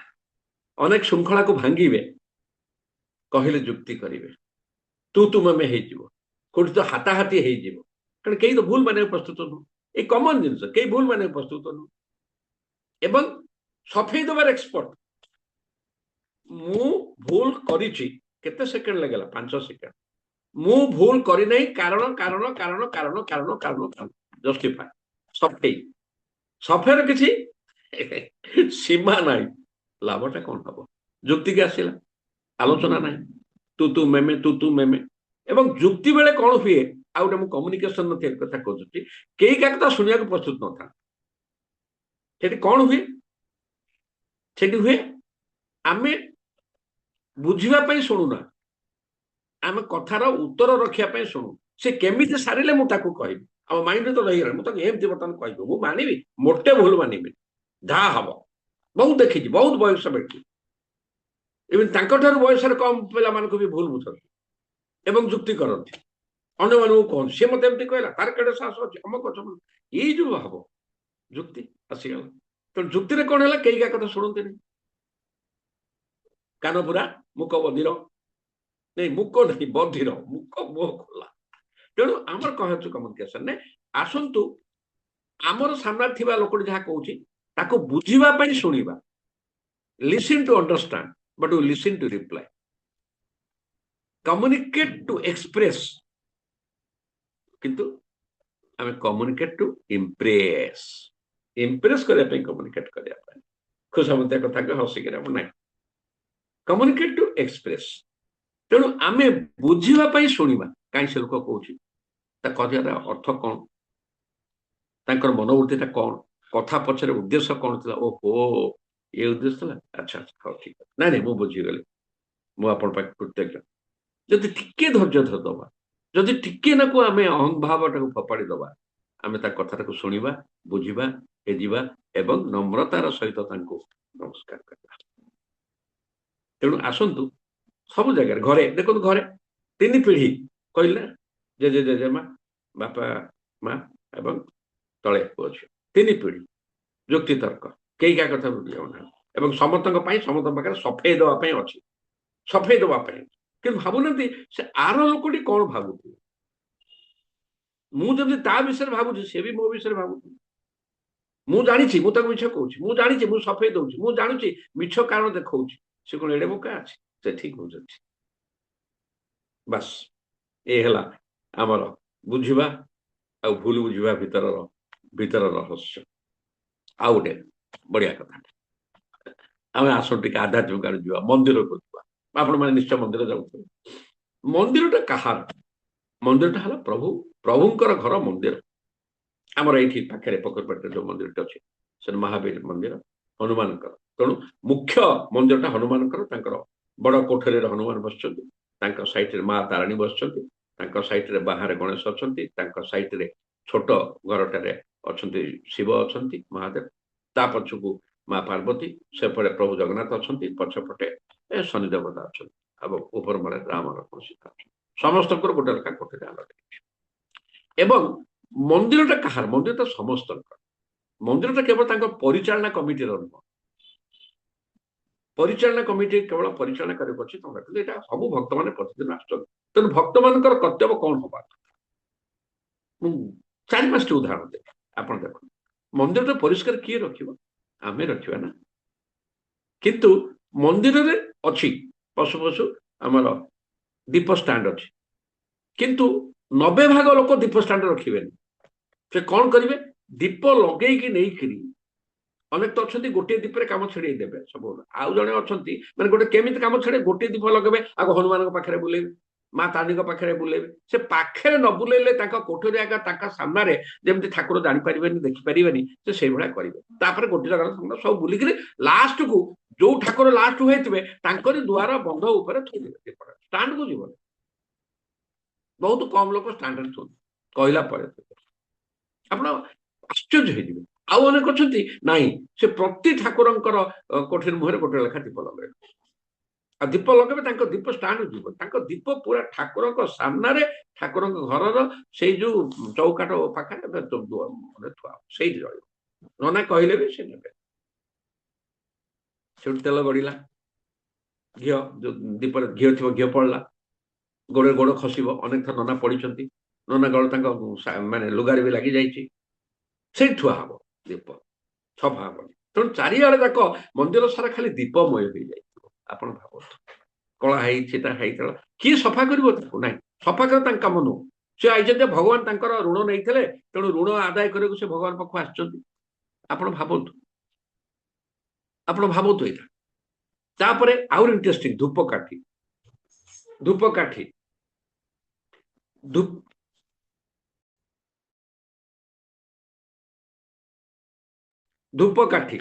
ଧୂପକାଠ ସେ କଣ କରିଥିବେ ଯେ ଠାକୁରଙ୍କ ସେ ଘରର ଚୌକାଠରେ ଗେଞ୍ଜି ଦେଇଥିବେ।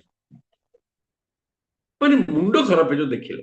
ମୁଁ ଯେତେବେଳେ ମଧ୍ୟ ମୋର କାମ ହେଲା ସେ ଧୂପକାଠି ସେଠୁ କାଢିକିରି ଫୋପାଡ଼ିବି। ସେ ଧୂପକାଠି ଲାଗି ଲାଗି ଚୌକାଠ ପୋଡିଗଲାଣି। ନନାଙ୍କୁ କୁହନ୍ତୁନି ଆଜ୍ଞା, କହି ଥକି ଗଲୁ, ଆଉ କହିବାକୁ ଇଚ୍ଛା ହଉନି। କାହାକୁ କହିବି? କିଏ ଏଠି ଅଶିକ୍ଷିତ? ସବୁ ଶିକ୍ଷିତ। ସବୁ ଠାକୁରଙ୍କ ପାଖରେ ପୁରା ଶୋକ ବୋଲି ମୁଣ୍ଡ ଧୋଇକିରି କରିକି, ଯେମିତି ଠାକୁର ତାଙ୍କର ଋଣ ନେଇଛନ୍ତି, ଋଣ ଆଦାୟ କରିବାକୁ ସେ ଠାକୁର ପାଖରେ ଦୟା କର, ସାକର, ଅମ କର। ତେଣୁ ଧୂପକାଠିକି ଏମିତି ଗେଞ୍ଜା ହେଇଥିବ ଆଜ୍ଞା, ଦିପଟ ଚୌକାଠରେ, ମଝିରେ ନନା ଗଲା ବେଳକୁ ତାଙ୍କ ଲୁଗାରେ ଲାଗିଯାଇଛି, ତାଙ୍କ ଦେହରେ ଲାଗିଯାଇଛି। ଗଲା। ଆହୁରି ଭକ୍ତ ଅଛନ୍ତି, ସେ କାହା ଦୀପରୁ ଲଗେଇବେନି ଦୀପ, ସେ ଦିଆସିଲି କାଠି ଆଣିବେ ଏବଂ ସବୁ ଜାଗାରେ ଗୋଟିଏ ଦିଆସିଲି ମାରିବେ, ଦୀପ ଲଗେଇବେ, ଏବଂ ସେଇ ସ୍ଥାନରେ ଦିଆସିଲି କାଠିଟା ପଡିବ। କିଏ ସଫା କରିବ ଆଜ୍ଞା? ଆପଣ ଟିକେ ଭାବିଲେ, ଏକଦମ ପ୍ରାକ୍ଟିକାଲ କଥା। ଜାଣି ଅଜଣା, ତେଣୁ ବାଟ ବଳା। ସେ କଥା ଗଲା। ଆଉ ଗୋଟେ କଥା ଆସିଲା, ମନ୍ଦିର ପାଖରେ ଥିବା ଯୋଉ ପୂଜା ସାମଗ୍ରୀ ଦୋକାନରୁ ପ୍ଲାଷ୍ଟିକର ଡାଲାରେ ଆସିଥିବ, ଦୀପ ଆସିଥିବ, ଭୋଗ କଦଳୀ ଆସିଥିବ, ଏବଂ ଯଦି ସୋମବାରୀ ସମୟରେ କ୍ଷୀର ଟିକେ ଆସିଥିବ, ତାକୁ ଆଣିବେ, ଠାକୁର ପାଖରେ ଦିଆହେଲା, ସରିଗଲା, ଏବଂ ସେଇଠି ଡାଲା ପଡିଲା। ମନ୍ଦିର ସାରା ଡାଲା ପଡିଥିବ, ତମେ ଆଣିଲ ଦୋକାନରୁ, ଡାଲାର କାମ ସାରା ସେଠି ଫୋପାଡ଼ିଦେଲ। ଡାଲାଟାକୁ ନେଇକିରି ପୁଣି ନେଇକିରି ଦୋକାନରେ ଦବା ଦରକାର ନାହିଁ। ସେ ଦୋକାନୀ ଆସିବ, ଯେ ସାମ ଦୋକାନରୁ ଗେଁ ହଉ ତ ସମସ୍ତେ ଚଳୁଛ, ପୁଣି ଗୋଟେକି ନେଇକିରି ଯିବ। କଣ ଆଜ୍ଞା କହୁନାହାନ୍ତି? ଚାରିଆଡ ଭୟ, ସଫା କିଏ କରିବ? ଆଉ ତା ଦେହରେ ବହୁତ ଭକ୍ତ ଅଛନ୍ତି ଯିଏକି ସକାଳେ ଆସିବେ, ମନ୍ଦିର ଓଳେଇବେ, ପୁଣି 2 ଘଣ୍ଟା ପରେ ଆଉ ଜଣେ ଆସିବ ଓଳେଇବ। ସେମାନେ କରିଛନ୍ତି, କିନ୍ତୁ ଓଳେଇଲେ କଣ ହବ? ମୁଁ ତ ପଚାରିଲି, କଣ କରିବା ଆଜ୍ଞା? ଦେଖନ୍ତୁ କୋଉ ଭଳିଆ ଚାରିଆଡ ସେ ଦୀପ, ଘିଅର ତେଲ। ଆଉ ଇଣ୍ଟରେଷ୍ଟ କଥା ଶୁଣନ୍ତୁ, ସୋମବାର ମହାଦେବଙ୍କ ଉପରେ ପାଣି ଜଳ ଲାଗି କରାଯାଏ, ନନା କରୁଥିବେ। ଏଠି ମୁଁ ବହୁତ ନିଜେ ବି ମୁଁ ଶୁଣିଛି। ସେ ଏକଦମ କଥା, କାହା ନାଁରେ? ପୁଅ ନାଁରେ, ଝିଅ ନାଁରେ, ସ୍ତ୍ରୀ ନାଁରେ, ମାନେ ସ୍ୱାମୀ ନାଁରେ, ଜେଜେ ନାଁରେ, ଅମୁକ ନାଁରେ, ମାନେ 10, 15, 16, 17 ନାଁ କୁହା ହଉଥିବ। ମାନେ ଯୋଉ ପିଲା ଜନ୍ମ ହେଇନି, ହବାର ଅଛି, ଯଦି ଗର୍ଭବତୀ ବୋହୁ ଅଛି, ତା ପିଲାର ନାଁ କହୁଛି, ଆମେ ଏଇଆ ଭାବିଛୁ ତା ନାଁ ଦବୁ ବୋଲି ତା ନାଁ କହୁଛୁ। ପ୍ରଭୁ ଅନ୍ୟମାନେ ଅପେକ୍ଷା କରିଛନ୍ତି। କାହିଁ ସପରିବାରରେ କହିଦେଲେ ହବନି? ହଁ, ତାପରେ ଦେଲା ବେଳକୁ ନଈ ପଡି ଟୁଙ୍ଗିନି ପକେଇଦେଲେ। ଥରେ ଭାଇନା ମତେ ଦେଖିଲେ ସେତେବେଳକୁ 10 থেকে 11ଟା ଖାଲି ଟଙ୍କିକିଆ କଏନ୍, ଆଉ ଟଙ୍କିକିଆ କଏନ୍ ଆଜିକାଲି ଚଳୁନି। ସେଟା କୋଉ ପୁଣି ଟଙ୍କିଆ କଏନ୍? ସେ ଯୋଉ ବାହାଘର ଯୋଉ ଏନଭଲପରେ ଆମେ ପୁରେଇକି ଉପହାର ଦଉଛୁ, ତା ଯୋଉ ଟଙ୍କିକିଆ କଏନ୍ ଯୋଉ ଲାଗିଥାଏ ସେଥିରେ ଅଠା ସେଲୋ ଟେପ ସବୁ ଲାଗିଥାଏ, ସେଇ କଏନ୍ ଗୁଡା ସବୁ। ଆଜ୍ଞା ମୁଁ ମନ ଗଢା କାହାଣୀ କହୁଛି। ଆପଣ ଭାବନ୍ତୁ, ମାନେ ଏଇ ଯୋଉ ମୁଁ ଯୋଉ ଆପଣଙ୍କ କଥା କହିଲି ଯେ କେତେ ଦୁଃଖଦାୟକ। ଆମ ଘରଟାକୁ ପରିଷ୍କାର ରଖିବା, ଆମ ଘରଟାକୁ ପରିଷ୍କାର ରଖିବା। ଜଣେ ନନା ମତେ ଥରେ କହିଲେ, ଆଜ୍ଞା ମୁଁ ଜଣେ ଘରକୁ ହୋମ କରିବାକୁ ଯାଇଥିଲି, କଦଳୀ ଛଡେଇକିରି ଚୋପାଟା ତ ନାଇଁ ତଳେ ରଖନ୍ତୁନି, ଖବରକାଗଜ ଦଉଛି। ତଳଟା ପୁରା ମାର୍ବଲ ଖରାପ ହେଇଯିବ, ଖବରକାଗଜ ଉପରେ ରହିଲା ଆଉ ଏଠି ସବୁଆଡେ ଫୋପଡା ହେଇଯିବ। ପ୍ରଭୁଙ୍କର ଘର, ତାଙ୍କ ଘର ଆମେ ସଫା ରଖିବାନି, ତାଙ୍କ ଚୌକାଠକୁ ଜାଳିବା, ତାଙ୍କ ଦୁଆର ବନ୍ଧରେ ମାଳ ମାଳ ଦୀପ ରଖିବା, ଅଥଚ ତାଙ୍କଠୁ ଆମେ ମାଗିବା ଆଶୀର୍ବାଦ। କୋଉ ଏଇ ଆମର ଆଚରଣ? ସେବା କଲେ ସିନା ସେବା ମିଳିବ, ସେବା ତ କରିବାନି ନା। ଛାଡ଼ନ୍ତୁ, ଆଉ ବିଶେଷ କହିବେନି, କାରଣ ଯାହା ମୁଁ ଦେଖିଛି ଆପଣମାନଙ୍କୁ କହିଛି, କିଛି ସେଥିରେ ଭାବିବାର ନାହିଁ। ଆପଣମାନଙ୍କ ପାଖରେ ବି ସବୁ ମନ୍ଦିର ଥିବ, ସେ ଜାଣିଥିବେ। ଆଉ ଆପଣମାନେ ଜାଣିଛନ୍ତି, ଯୋଉଠି ମନ୍ଦିର ଅଛି ସେ ମନ୍ଦିର କମିଟିରେ ପଲିଟିକ୍ସ ଅଛି, ଫାଟ ଅଛି, କିଏ ପଦ ପଦବୀରେ ବସିବ। ଆଉ ଦୁଃଖ ଲାଗେ କଣ ଜାଣିଛନ୍ତି? ଅନେକ ମନ୍ଦିର ମୁଁ ଦେଖିଛି, ଯୋଉମାନେ ଦାନ ଦେଇଛନ୍ତି ସେ ମନ୍ଦିର ପାଇଁ ତାଙ୍କ ନାଁ କାନ୍ଥରେ ଲେଖା ହେଇଥିବ। ଆଜ୍ଞା ଦାନ ଦେଇ କିଏ ନାଁ ଲେଖେ? ଇଏ ଏତେ ଟଙ୍କା, ଯିଏ ବେଶୀ ଟଙ୍କା ଅଛି ତା ନାଁଟା ଆଗ ଲେଖା ହେଇଥିବ, ଦାନ ଦେଇଥିଲେ। ଆପଣ ଭାବନ୍ତୁ ସେ ଜିନିଷ କେତେ କଷ୍ଟକର କଥା ସେଇଟା। ତାପରେ ଆସିବା ଆମେ ଏଇ ଯୋଉ ଦାନ ଧର୍ମ ପାଇଁ କଥା କହୁଛୁ, ଆମେ କୋଉ ବାଟେ ଟଙ୍କା ଖର୍ଚ୍ଚ ନ କରୁଛୁ ସବୁଥିରେ। ମାନେ ଭୋଜି ଭାତରେ ଖର୍ଚ୍ଚ, ଏଇ ବର୍ତ୍ତମାନ ନୂଆ ବର୍ଷ ଚାଲିଲା, ଆମର ଭୋଜି ଭାତରେ ଖର୍ଚ୍ଚ ହଉଛି, ରେଷ୍ଟୁରାଣ୍ଟରେ ଯାଇକିରି ଖର୍ଚ୍ଚ ହଉଛି, ଡିସେମ୍ବର 31 ନାଇଟରେ କେତେ ଖର୍ଚ୍ଚ ହେଲା ଆପଣ ଜାଣିଛନ୍ତି। ଏବଂ ଏପରିକି ଭୁବନେଶ୍ୱରରେ କଣ 12 କୋଟି ଟଙ୍କାର ମଦ ମାନେ କଞ୍ଜୁମ ହେଇଛି ବୋଲି ବାହାରି ପଡିଲା ନ୍ୟୁଜ ଇଏରେ, ଟେଲିଭିଜନ ପେପର। ଆପଣ ଭାବନ୍ତୁ, ଲୋକ 31ରେ ଯାଇକିରି ପୁରୀରେ ଯାଇକିରି ଗାଡି ନେଇକି ଯାଇକିରି ରାତି ଅନିଦ୍ରା ହେଇକି ଦର୍ଶନ କଲେ, ଜଗା ଦର୍ଶନ କଲେ, ମହାପ୍ରସାଦ ଖାଇଲେ, ବିଭିନ୍ନ ପ୍ରକାର ସବୁ ଠିକ ଅଛି। ମନ୍ଦିର ଦର୍ଶନ କର, ପୁରୀ ଯାଅ, ଲୋକ କୁଆଡେ କୁଆଡେ ଯାଉଛନ୍ତି। ଏଇ ଅଯୋଧ୍ୟା ହେଲା, କେତେ ଲୋକ ଅଯୋଧ୍ୟା ଗଲେ, ବୁଡ ପକେଇବାକୁ ପ୍ରୟାଗରାଜ ଗଲେ, କୁଆଡେ ସବୁ ହରିଦ୍ୱାର ସବୁ ଆଡେ ଯାଉଛନ୍ତି। ମାଗଣା ତ ନାହିଁ, ଟଙ୍କା ଖର୍ଚ୍ଚ ହଉଛି, ଯିବା ଆସିବାରେ ଖର୍ଚ୍ଚ ହଉଛି, ରହିବାର ଖର୍ଚ୍ଚ ହଉଛି, ଦବାର ଖର୍ଚ୍ଚ ହଉଛି। ଏ ପ୍ରଭୁ ଜଗନ୍ନାଥଙ୍କ ପାଖକୁ କେତେ ଲୋକ ଯାଉଛନ୍ତି, ଲକ୍ଷ ଲକ୍ଷ ଲୋକ ଯାଉଛନ୍ତି, ଖର୍ଚ୍ଚ ହଉଛି, ଯିବା ଆସିବାରେ ଖର୍ଚ୍ଚ, ରହିବାର ଖର୍ଚ୍ଚ, ସେଠି ଖାଇବା ଖର୍ଚ୍ଚ। ଜଗା ଦର୍ଶନ ବଢିଆ କିରି ହେଇଗଲା, ମହାପ୍ରସାଦ ବଢିଆ ହେଲା। କିନ୍ତୁ ପ୍ରଭୁ ଜଗନ୍ନାଥଙ୍କର ତାଙ୍କର ଯୋଉ ସଂସ୍କୃତି, ସନାତନ ଧର୍ମର ସଂସ୍କୃତି, ଜଗନ୍ନାଥଙ୍କର ଯୋଉ ପରମ୍ପରାର ବଜାୟ ରଖିବା ପାଇଁ, ପ୍ରଚାର କରିବା ପାଇଁ କେତେ ଜଣ ଆଗେଇ ଆସୁଛନ୍ତି। ଆଜି ସାରା ବିଶ୍ୱରେ ଚହଳ ପଡିଛି, ଯୋଉଟା ଗଜପତି ମହାରାଜ ନେଇଛନ୍ତି ଲିଡରସିପ, ସେଇଟାକୁ ଅପୋଜ କରି ଇସ୍କନ ମାନେ ଅଦିନିଆରେ ରଥଯାତ୍ରା କରୁଛନ୍ତି, ଅଦିନିଆରେ ରଥଯାତ୍ରା କରୁଛନ୍ତି। କାହିଁ ସେ ଜନ୍ମାଷ୍ଟମୀଟା ଅଦିନରେ କରୁଛନ୍ତି କି ନାହିଁ? ବଡଦିନ ଯୋଉ ଆମର ଖ୍ରୀଷ୍ଟମାସ ଡିସେମ୍ବର 25 ଅଦିନରେ ହେଇପାରିବ କି? ନାଇଁ। ତାହେଲେ ତେଣୁ ସେଇ ଜିନିଷଟାକୁ ଆମର ବର୍ତ୍ତମାନ ଅଦିନିଆ ରଥଯାତ୍ରା ସାରା ବିଶ୍ୱରେ ଚାଲିଛି। ଏବେ ମାଲୟସିଆରେ ସରିଛି, ମିଆମିରେ ସରିଛି, ଆମେରିକାରେ ବି ଏବେ ହେଇଛି। ତେଣୁ ଏଇଥିପାଇଁ କି ଗୋଟେ ଛୋଟିଆ ଏକ୍ଜାମ୍ କଲି। ତେଣୁ ବହୁତ ଲୋକଙ୍କୁ ମୁଁ ଦେଖିଛି, ତାଙ୍କୁ ଯେତେବେଳେ ମୁଁ କହେ କିଛି ଆଧ୍ୟାତ୍ମିକ କାମ ପାଇଁ କିଛି ଡୋନେଟ୍ କରୁଛ, ଚୁପ୍ ହେଇଯାଅ। ନାହିଁ କହନ୍ତନି କି ହଁ ଦିଅନ୍ତି ନାହିଁ କି ନାହିଁ କହନ୍ତି। ଶ୍ରୀ ଜଗନ୍ନାଥ ଚିନ୍ତନ ଚେତନା ୱାର୍ଲଡ ୱାଇଡ୍ ଗୋଟେ ଆନ୍ତର୍ଜାତିକ ଅର୍ଗାନାଇଜେସନ ଅଛି, ଯାହାକି ନାଇଜେରିଆରେ ଠୁ ଆରମ୍ଭ ହେଇଥିଲା ଏବଂ ସେଥିରେ ବିଭିନ୍ନ କଣ୍ଟ୍ରିର ଲୋକ ଟ୍ରଷ୍ଟି ଅଛନ୍ତି, ଘାନାର ଅଛନ୍ତି, ଆମେରିକାର ଅଛନ୍ତି, ଲଣ୍ଡନ ଅଛନ୍ତି, ଅଷ୍ଟ୍ରେଲିଆର ଅଛନ୍ତି ଏବଂ ଓଡ଼ିଶାରେ ବି ଅଛନ୍ତି। ସେଠି ତାଙ୍କ ତରଫରୁ 5 ବର୍ଷ ହେଲା ପ୍ରତି ମାସରେ ୱେବିନାର ହଉଛି, କେବଳ ଗ୍ଲୋରି ଅଫ୍ ପ୍ରଭୁ ମହାପ୍ରଭୁ ଜଗନ୍ନାଥଙ୍କ ପ୍ରଚାର ପାଇଁ। ଏବଂ ଏଥିରେ ଅତି କମରେ 45-46 କଣ୍ଟ୍ରି ଜଏନ୍ କରି ସାରିଲେଣି, ସେମାନେ ଏଟାକୁ ହୋଷ୍ଟ କରୁଛନ୍ତି। କିନ୍ତୁ ଆମେ ଚାରିଆଡେ ତାକୁ ପଠାଉ, କିନ୍ତୁ ୱେବିନାର ଆସିଲା ସେ 40-45।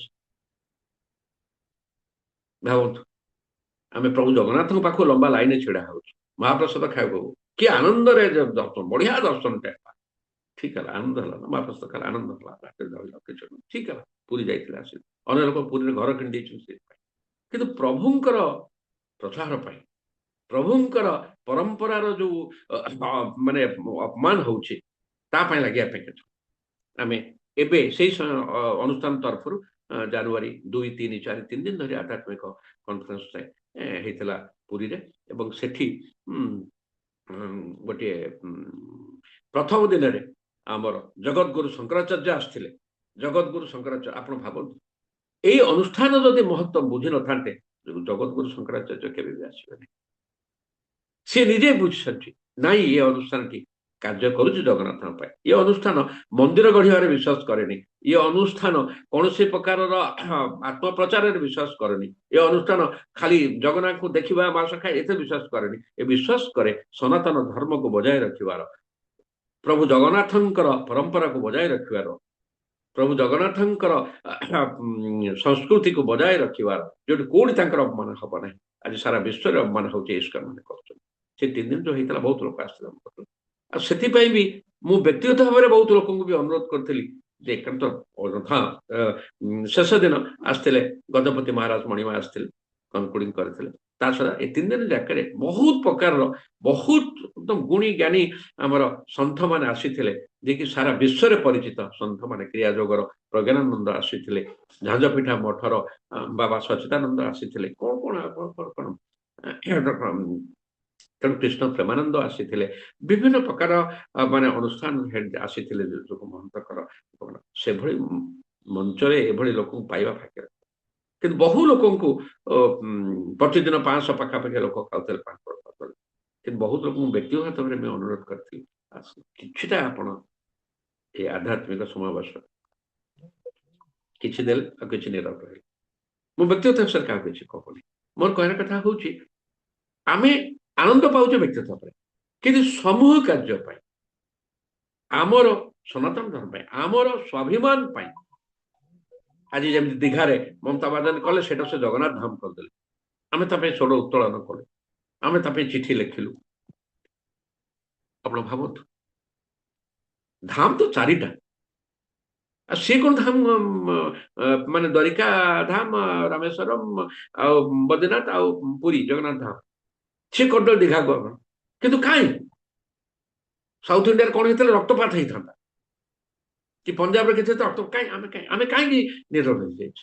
କେତେଦିନ ଆମେ ବ୍ୟକ୍ତି ଭିତରେ ରହିବା, ସ୍ୱାର୍ଥ ଭିତରେ ରହିବା, ସମୂହକୁ ଆସିବା। ତେଣୁ ଏହା ହେଲା ଆମର ଆଧ୍ୟାତ୍ମିକର କଥା। ଆସନ୍ତୁ ନିଜଠୁ ବାହାରି ଆସିବା, ବ୍ୟକ୍ତିରୁ ବାସି ଆସିବା, ସମୂହକୁ ଆସିବା, ମୁଁରୁ ବାହାରି ଯିବା, ଆମେକୁ ଯିବା। ତାହେଲେ ଯାଇ ଆମେ ଇଚ୍ଛା ହବ ନାଇଁ ସମାଜ ପାଇଁ କିଛି ଆମେ କଲେ। ତେଣୁ ମନ ଖୋଲିକିରି ସହଯୋଗ କରିବା, ମନ ଖୋଲିକିରି ସହଯୋଗ କରିବା, ଇଏ ହେଲା। ଆଉ ଇଏ ଗୋଟେ କଥା। ତାପରେ ବହୁତ କଥା ରହିଛି।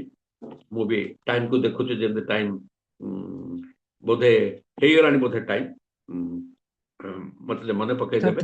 5-7 ମିନିଟ, ହଁ 5 ମିନିଟ କହିପାରିବି। ହଁ। ତେଣୁ ଆଉ ଗୋଟେ ଛୋଟିଆ କଥା ହଉଛି, ଛୋଟ ଛୋଟ କଥାର ମଧ୍ୟ କହୁଛି। ଆମେ ଏଇ ଯୋଉ ବିଭିନ୍ନ ଚଟାପଟ ମୁଁ କହିଦଉଛି, ଆମେ ଯୋଉ ବିଭିନ୍ନ ସେବା କାର୍ଯ୍ୟ କରୁଛୁ, ଅନାଥ ଆଶ୍ରମ ଯାଉଛୁ, ପିଲାମାନଙ୍କୁ ଖାଇବାକୁ ଦଉଛୁ, ତାଙ୍କର ଫଟୋ ଉଠଉଛୁ, ବହୁତ ଦୁଃଖ ଲାଗେ। ଖାଉଥିବା ବେଳର ଫଟୋ, ସେ ପ୍ଲେଟ ଦେଇଛି ତାକୁ ବଢେଇ ଦେବାର ଫଟୋ, ଜରା ଆଶ୍ରମକୁ ଯିବା, ସେମାନେ ଯୋଉଠି ବସୁଛନ୍ତି ସେଠି ବସିକି ତାଙ୍କୁ କମଳଟେ ଦେବାକୁ ତାଙ୍କ ସେ ଫଟୋ, ସେ ହାତ ବଢେଇଥିବ, ଆମେ ତାଙ୍କୁ କମଳ ଦବା, ଭଲ ଲାଗେ ନାହିଁ। ଆମେ କହୁଛୁ ଦାନ କରି କହିବା ନାହିଁ, ଆମେ ତ ଫଟୋ ଉଠୁଛୁ, ଗୋଟିଏ ନାହିଁ, ଫେସବୁକରେ ପଡୁଛି, ହ୍ୱାଟ୍ସଆପରେ ପଡୁଛି, 10 ଫଟୋ, 7 ଫଟୋ, 8 ଫଟୋ ଆମେ ଦେଲୁ। ତେଣୁ ଦାନ ଦେଇକିରି କହିବା ନାହିଁ, କି ଦାନ ଦେଇକିରି ଫଟୋ ଉଠେଇବା ନାହିଁ, ଥାଳି ଧରୁଥିବା ବାଢୁଥିବା, କଣ ନା ଆମେ ଅନାଥ ଆଶ୍ରମ ଯାଇଥିଲୁ, ଜରାଶ୍ରମ ଯାଇଥିଲୁ, ଅମୁକ ଯାଇଥିଲୁ, ବହୁତ କଷ୍ଟକର ଆଟଲିଷ୍ଟ ଦାନ ଦେଇକିରି ବଢିବା ନାହିଁ। ତାପରେ ଆଉ ଗୋଟେ କଥା ଆଜିକାଲି ହଉଛି, ଏ ସବୁଠୁ ଫୁଲ, ଆପଣ ତାଙ୍କୁ ଫୁଲ ଚୋର କହିପାରିବେନି, ଫୁଲ ସଂଗ୍ରହକାରୀ କହିବେ, ବୁଝିପାରିଲେ? ଭୋର ରାତିରୁ ଜୀବନରେ ଗଛଟେ ଲଗେଇବେ ନାହିଁ। ଏବଂ ରାତି 4ରୁ ଉଠିକିରି ଟର୍ଚ୍ଚ ଲାଇଟ୍ ଧରୁଥିବା ମୋବାଇଲ ଲାଇଟରେ, ଛୋଟ ବାଡି ବଡ ବାଡି, ସେ ପୁଣି ବାଡିଟା ଏମିତି ତ ଆଙ୍କୁଡା ହେଇକିରି ପୁରା ଲାଇନ ବୋଲିକି ଧାଡିଆରେ ବୁଲିକିରି ନେବେ। ଅନ୍ୟର ପାଚେରୀ ଉପରେ ହାମେଡେ ପଡି ତା ଘର ଭିତରୁ ଟାଣିକିରି ନେଇଯିବେ। ଆଉ ବିଶ୍ୱାସ କରିପାରିବେ, ମୁଁ ଥରେ ଦେଖିଲି ଆମ ଘର ସାମ୍ନାରେ ଜଣେ ସ୍ତ୍ରୀ ଲୋକ ଆସିଲେ, ଭୋର ସେଇ 5ଟା ପାଖାପାଖି, ସ୍କୁଟରଟାକୁ ମେନ୍ ଷ୍ଟାଣ୍ଡ ମାରିଦେଲେ, ନିଜେ ସ୍କୁଟର ଛିଡ଼ା ମୁଁ କାବା ହେଲେ ପଡ଼ିଯିବ କିଛି ନାହିଁ। ସେ କନଫିଡେଣ୍ଟ ଅଭ୍ୟାସ ତୋଳିକି ନେଇକି ଯିବା। ଭାବନ୍ତୁ ସ୍କୁଟର ଷ୍ଟାଣ୍ଡ ମାନେ ଜଣେ ରି ତାପରେ ଛିଡ଼ା ହେଲା। ଫୁଲ ଚୋରି। ମୁଁ ଅନେକ ତ କହେ ଆପଣ ମାଛ ମାଂସ କିଣିକି ଖାଉଛନ୍ତି, ଫୁଲ କିଣୁନାହାନ୍ତି। ଯଦି ଆପଣ ଫୁଲ ନାହିଁ ଫୁଲ କିଣୁନାହାନ୍ତି, କାହିଁକି ଆପଣ ଯାଉଛନ୍ତି? ଗୋଟିଏ କନିଆରୀ ଫୁଲ ପାଇଁ ଆପଣ ଡାଳଟା ଭାଙ୍ଗିଦେବେ, ଗୋଟେ ଟାଣିଲା ବେଳକୁ ଡାଳ ଭାଙ୍ଗିଗଲା। ଗୋଟିଏ ଫୁଲ ପାଇଁ ଆପଣ ପେନ୍ଥାଟା ନେଇଯିବେ, 20-25ଟା କଢ଼ ବି ନଷ୍ଟ ହେଇଗଲା, ଗଲା ସଇଲା। ଡାଳ ଭାଙ୍ଗିବେ, ପେନ୍ଥା ନେବେ, ସବୁ କରିବେ, କିନ୍ତୁ ଗଛଟେ ଜୀବନରେ ଲଗେଇବେ ଅନ୍ୟ ଘରକୁ। ଆଉ ଫୁଲ ନେଲା ବେଳେ ବି ତା ବାଡ଼ିରେ ଯଦି ସଜନା ଛୁଇଁ ହେଇଥିବ, ସଜନା ଛୁଇଁ ଅମୃତଭଣ୍ଡା ବି ନେଇଯିବେ। एकदम प्रत्यक्षदर्शी आज्ञा। ये कौ चरित्र आज्ञा? जानी अजणा तेणु बाट बण तेणु ये जो फूल तेणु हम कथा अच्छा आ गछ गछ तो लगेबेनी छोट छोट गछ लगेबेनी से पाप आ कौ दिन लगेबे विश्व जो एनवायरनमेंट डे अमर डे अच्छी प्लांटेशन हम फटो उठो आम लगू तापर से गछ भला कि ना देखा हेनी बहुत जगह देखी आज्ञा।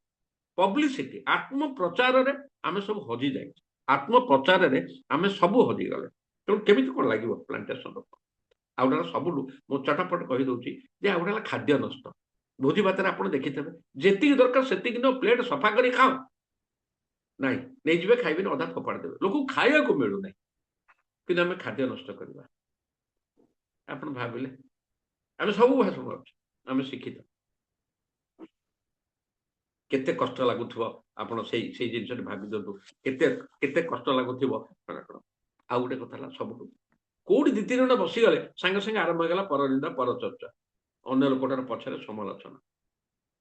ट्रू फ्रेंड किए सत फ्रेंड किए जे मुहरे कहे से आमको सफा करे लुगा सफा केमिति हुए साबुन लगाओ सर्फ पकाओ काचु आउसी कि नुह जोरे काचु धम धम काचिले धोबा धोबा चोटी कौन करे जोरे पिटे से काठ गटे पार ताले सफा हुए।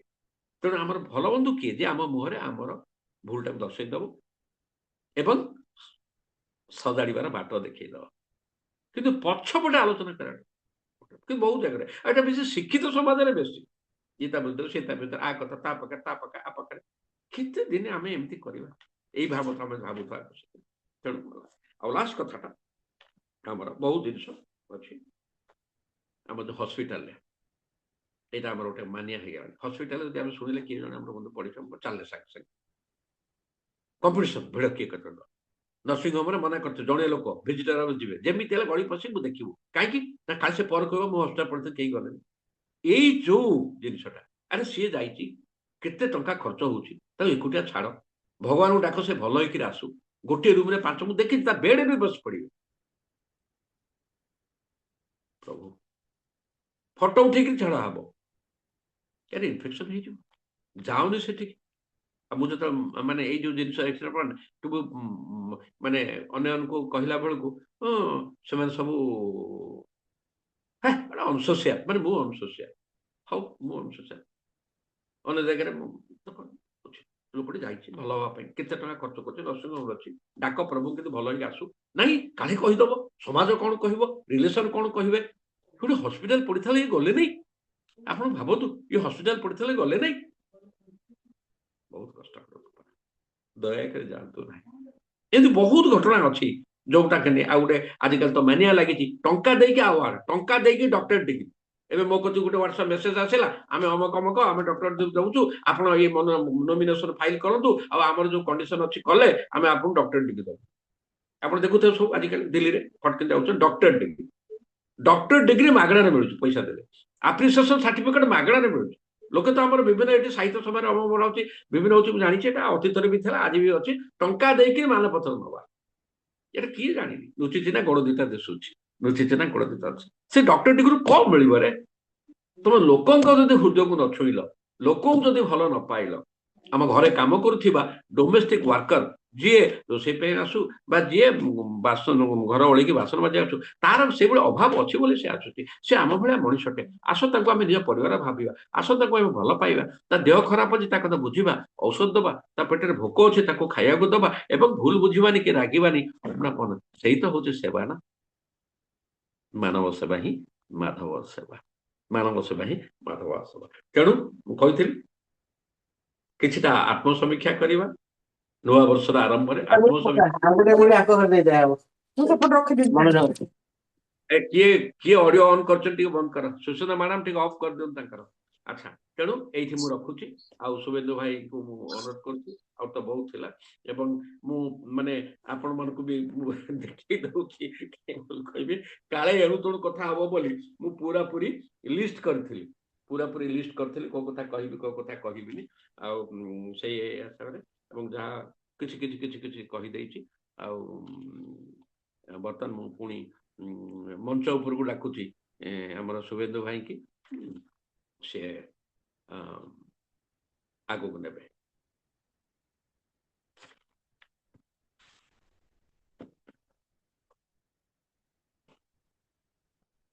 आपण म्यूट अछंती आपण कोन हला आपण कराती ନାଇଁ आपण ନାଇଁ म्यूट ଠିକ ଅଛି ନାଇଁ आपण ନାଇଁ बाटो ଠିକ ଅଛି बढा बाटो बढा ही गले ମୁଁ ହଁ ସେମିତି ହୁଏ ଥରେ ଥରେ। ତ ଧନ୍ୟବାଦ ହର ଭାଇ, ଆପଣ ବହୁତ ଭଲ ଭଲ କଥା କହିଲେ। ବର୍ତ୍ତମାନ ଆମ କାର୍ଯ୍ୟକ୍ରମ ଅନୁସାରେ ଆମର ଆଗାମୀ କାର୍ଯ୍ୟକ୍ରମ ପ୍ରଶ୍ନୋତ୍ତର କାର୍ଯ୍ୟକ୍ରମ, ଯୋଉଥିରେ କି ଆମର ଶ୍ରୋତା ଭାଇ ଭଉଣୀ ମାନେ ପ୍ରଶ୍ନ କରିବେ ଆଉ ଆମ ହର ଭାଇ ତାର ଉତ୍ତର ରଖିବେ ସଂକ୍ଷେପରେ। ତ ଆଜିର ସେମିତି କିଛି ପ୍ରଶ୍ନ ନାହିଁ, କେବଳ ଗୋଟିଏ ପ୍ରଶ୍ନ ମୁଁ ଯାହା ଦେଖୁଛି ହେମନ୍ତ କୁମାର ଦାସ ଭାଇ ଦେଇଛନ୍ତି। ତାଙ୍କର ପ୍ରଶ୍ନ ହେଲା, ଆଜିକାର ସମାଜରେ ଶୃଙ୍ଖଳା ଭଙ୍ଗ ଏକ ପ୍ରଭୁତ୍ୱର ପ୍ରତୀକ, ସେମାନଙ୍କ ବାଟବଣା ପାଇଁ କଣ କହିବା? ମୁଁ ଆଉ ଥରେ ପଢୁଛି, ଆଜିକାର ସମାଜରେ ଶୃଙ୍ଖଳା ଭଙ୍ଗ ପାଇଁ ଏକ ପ୍ରଭୁତ୍ୱର ପ୍ରତୀକ, ସେମାନଙ୍କ ବାଟବଣା ପାଇଁ କଣ କହିବା? यार उत्तर अपन कौन रखिबे हर भाई? कोन कहिबा ना कोन करिबा कोन कौन लिखछन कहिबा? कौन कोन कहिबा कहिबा लिखिଛନ୍ତି?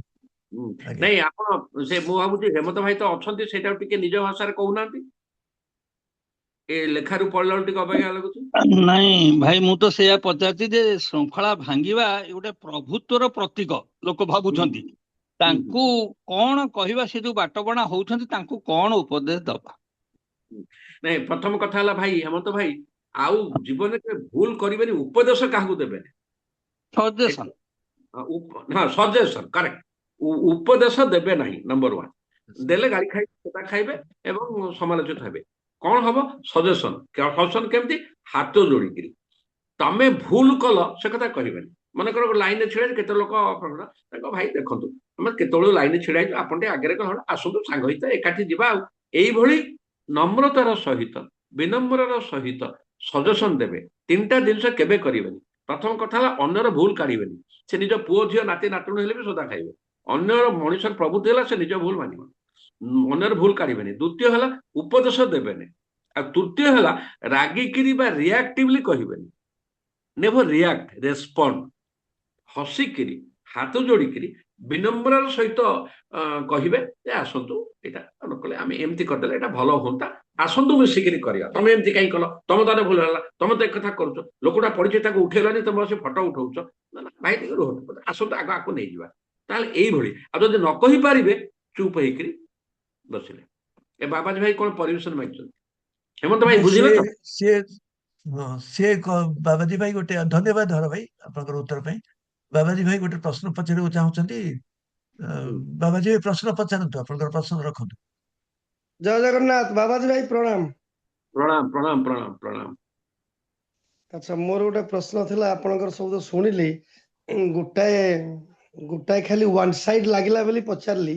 मोर जने बंधु बीजेपी कॉलेज रे पढुथुलु आमे ताकर गोटे एक्सीडेंट बाटे रे हला फेलुथुलु पिपिल रु तो ताकर सब बंधु बांधव कहले आमे कलिंग हॉस्पिटल नबा आज की 20 वर्ष तळे तळे कलिंग हॉस्पिटल सेते कलिंग हॉस्पिटल बहुत रोगी मरुथिले मु तांको सजेशन देली ना तो कटक हॉस्पिटल एसीबी नबा तो एसीबी रे नै कि सब आलोचना पर एसीबी रे पड़िला एवं से भल होइके आसिले बर्तमान भल अछंती संसार ठीक चलची किंतु मु तांको कति थरे देखिया जाईथि तापर तांको जतो बहुत कोमार थिले एवं आईसीयू रे थिले मु अन्य माने को कहली तो जाओ ना इन्फेक्शन हबो मु निजे भी गली नै से भल होला पर तांको स्त्री तांको कहिले जे तुमर सबटु प्रिय आ भल संग बाबाजी बाबू थरे आस्तिले तापर आदौ आसिले नै आज की 23 दिन हैला तो सेई दिन टू हमर संपर्क खराब तांको स्त्री सहित मोर आज की 25-30 दिन तांको घर को मु जाए नै संपर्क खराब हे जाईची जदियो बंधुर मोर कथाबार्ता फोन रे होउ तुम ता बुझेई देली से बुझिला किंतु फिर भी ता मन रे गुटे आगोनी रहिला जे एते लोक आसिले मेडिकल देखिया को बाबाजी जमा आसिला नै मो स्त्री कहला बाबाजी मात्र थरे आस्तिला ତ ଏ କ୍ଷେତ୍ରରେ କଣ କରାଯିବ? ମୁଁ ସିନା ନାଇଁ ବୁଝିଲି, ମୁଁ ସିନା ଶିକ୍ଷିତ ନାଇଁ ଯେ ମୁଁ ନାଇଁ ଇନଫେକ୍ସନ ବୋଲି ଗଲି ନାହିଁ, ଅପର ନାଇଁ ପଟକ ଯେ ମତେ ଓଲଟା ଶୁଣନ୍ତୁ, ବୁଝିଲା, ତାର ସମାଧାନ କୋଉଠି? ନାଇଁ ଆଜ୍ଞା ଗୋଟିଏ ଛୋଟିଆ କଥାରେ ଆର ଉତ୍ତର ଦେଇଦେବି। ଆପଣ ଯୋଉଟା କରିଛନ୍ତି ମୁଁ ଆପଣଙ୍କୁ ସାଲ୍ୟୁଟ କରୁଛି ନମ୍ବର 1। ନମ୍ବର 2 ହେଲା ଆଜ୍ଞା ଆପଣ ଖାଣ୍ଟି କ୍ଷୀର ଦେଲେ ବା ଗୌଡ଼ ଖାଣ୍ଟି କ୍ଷୀର ଆପଣଙ୍କୁ ଦେଲା, କିନ୍ତୁ ଆପଣ ଯୋଉ ପାତ୍ରଟି ଷ୍ଟିଲର ଅଛି ଆପଣ ସଫା କରିଥିଲେ କିଛି ନା, କିନ୍ତୁ ତା ଦେହରେ କିଛି ମଇଳା ବା ଡେଟର୍ଜେଣ୍ଟ ରହିଯାଇଥିଲା, କ୍ଷୀର ଛିଡ଼ିଗଲା, ଗୌଡ଼ର କଣ ଦୋଷ ହେଲା?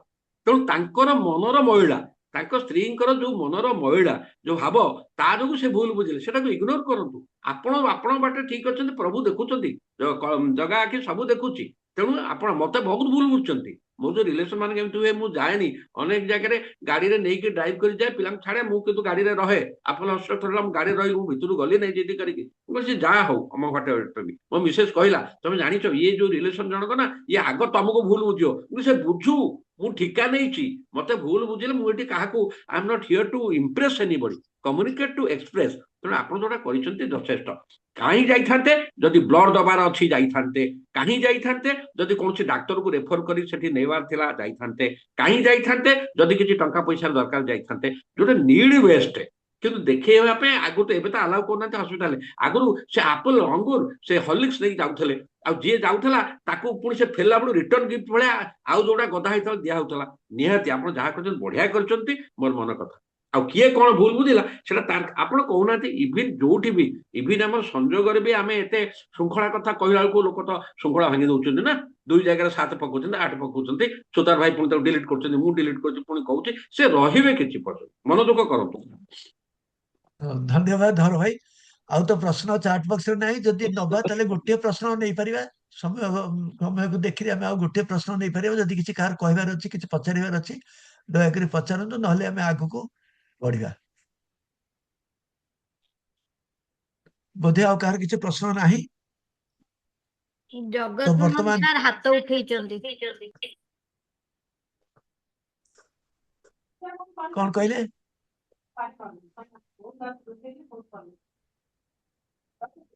କଣ ସୁସ୍ମିତା ମ୍ୟାଡାମ କିଛି କହୁଛନ୍ତି? ହଁ ଆଜ୍ଞା କଣ ସୁସ୍ମିତା? ଜଗତ ମୋହନ କନୱର ସାର୍ ହାତ ଉଠେଇଛନ୍ତି, କଣ ବୋଧେ କହିବାର ଅଛି।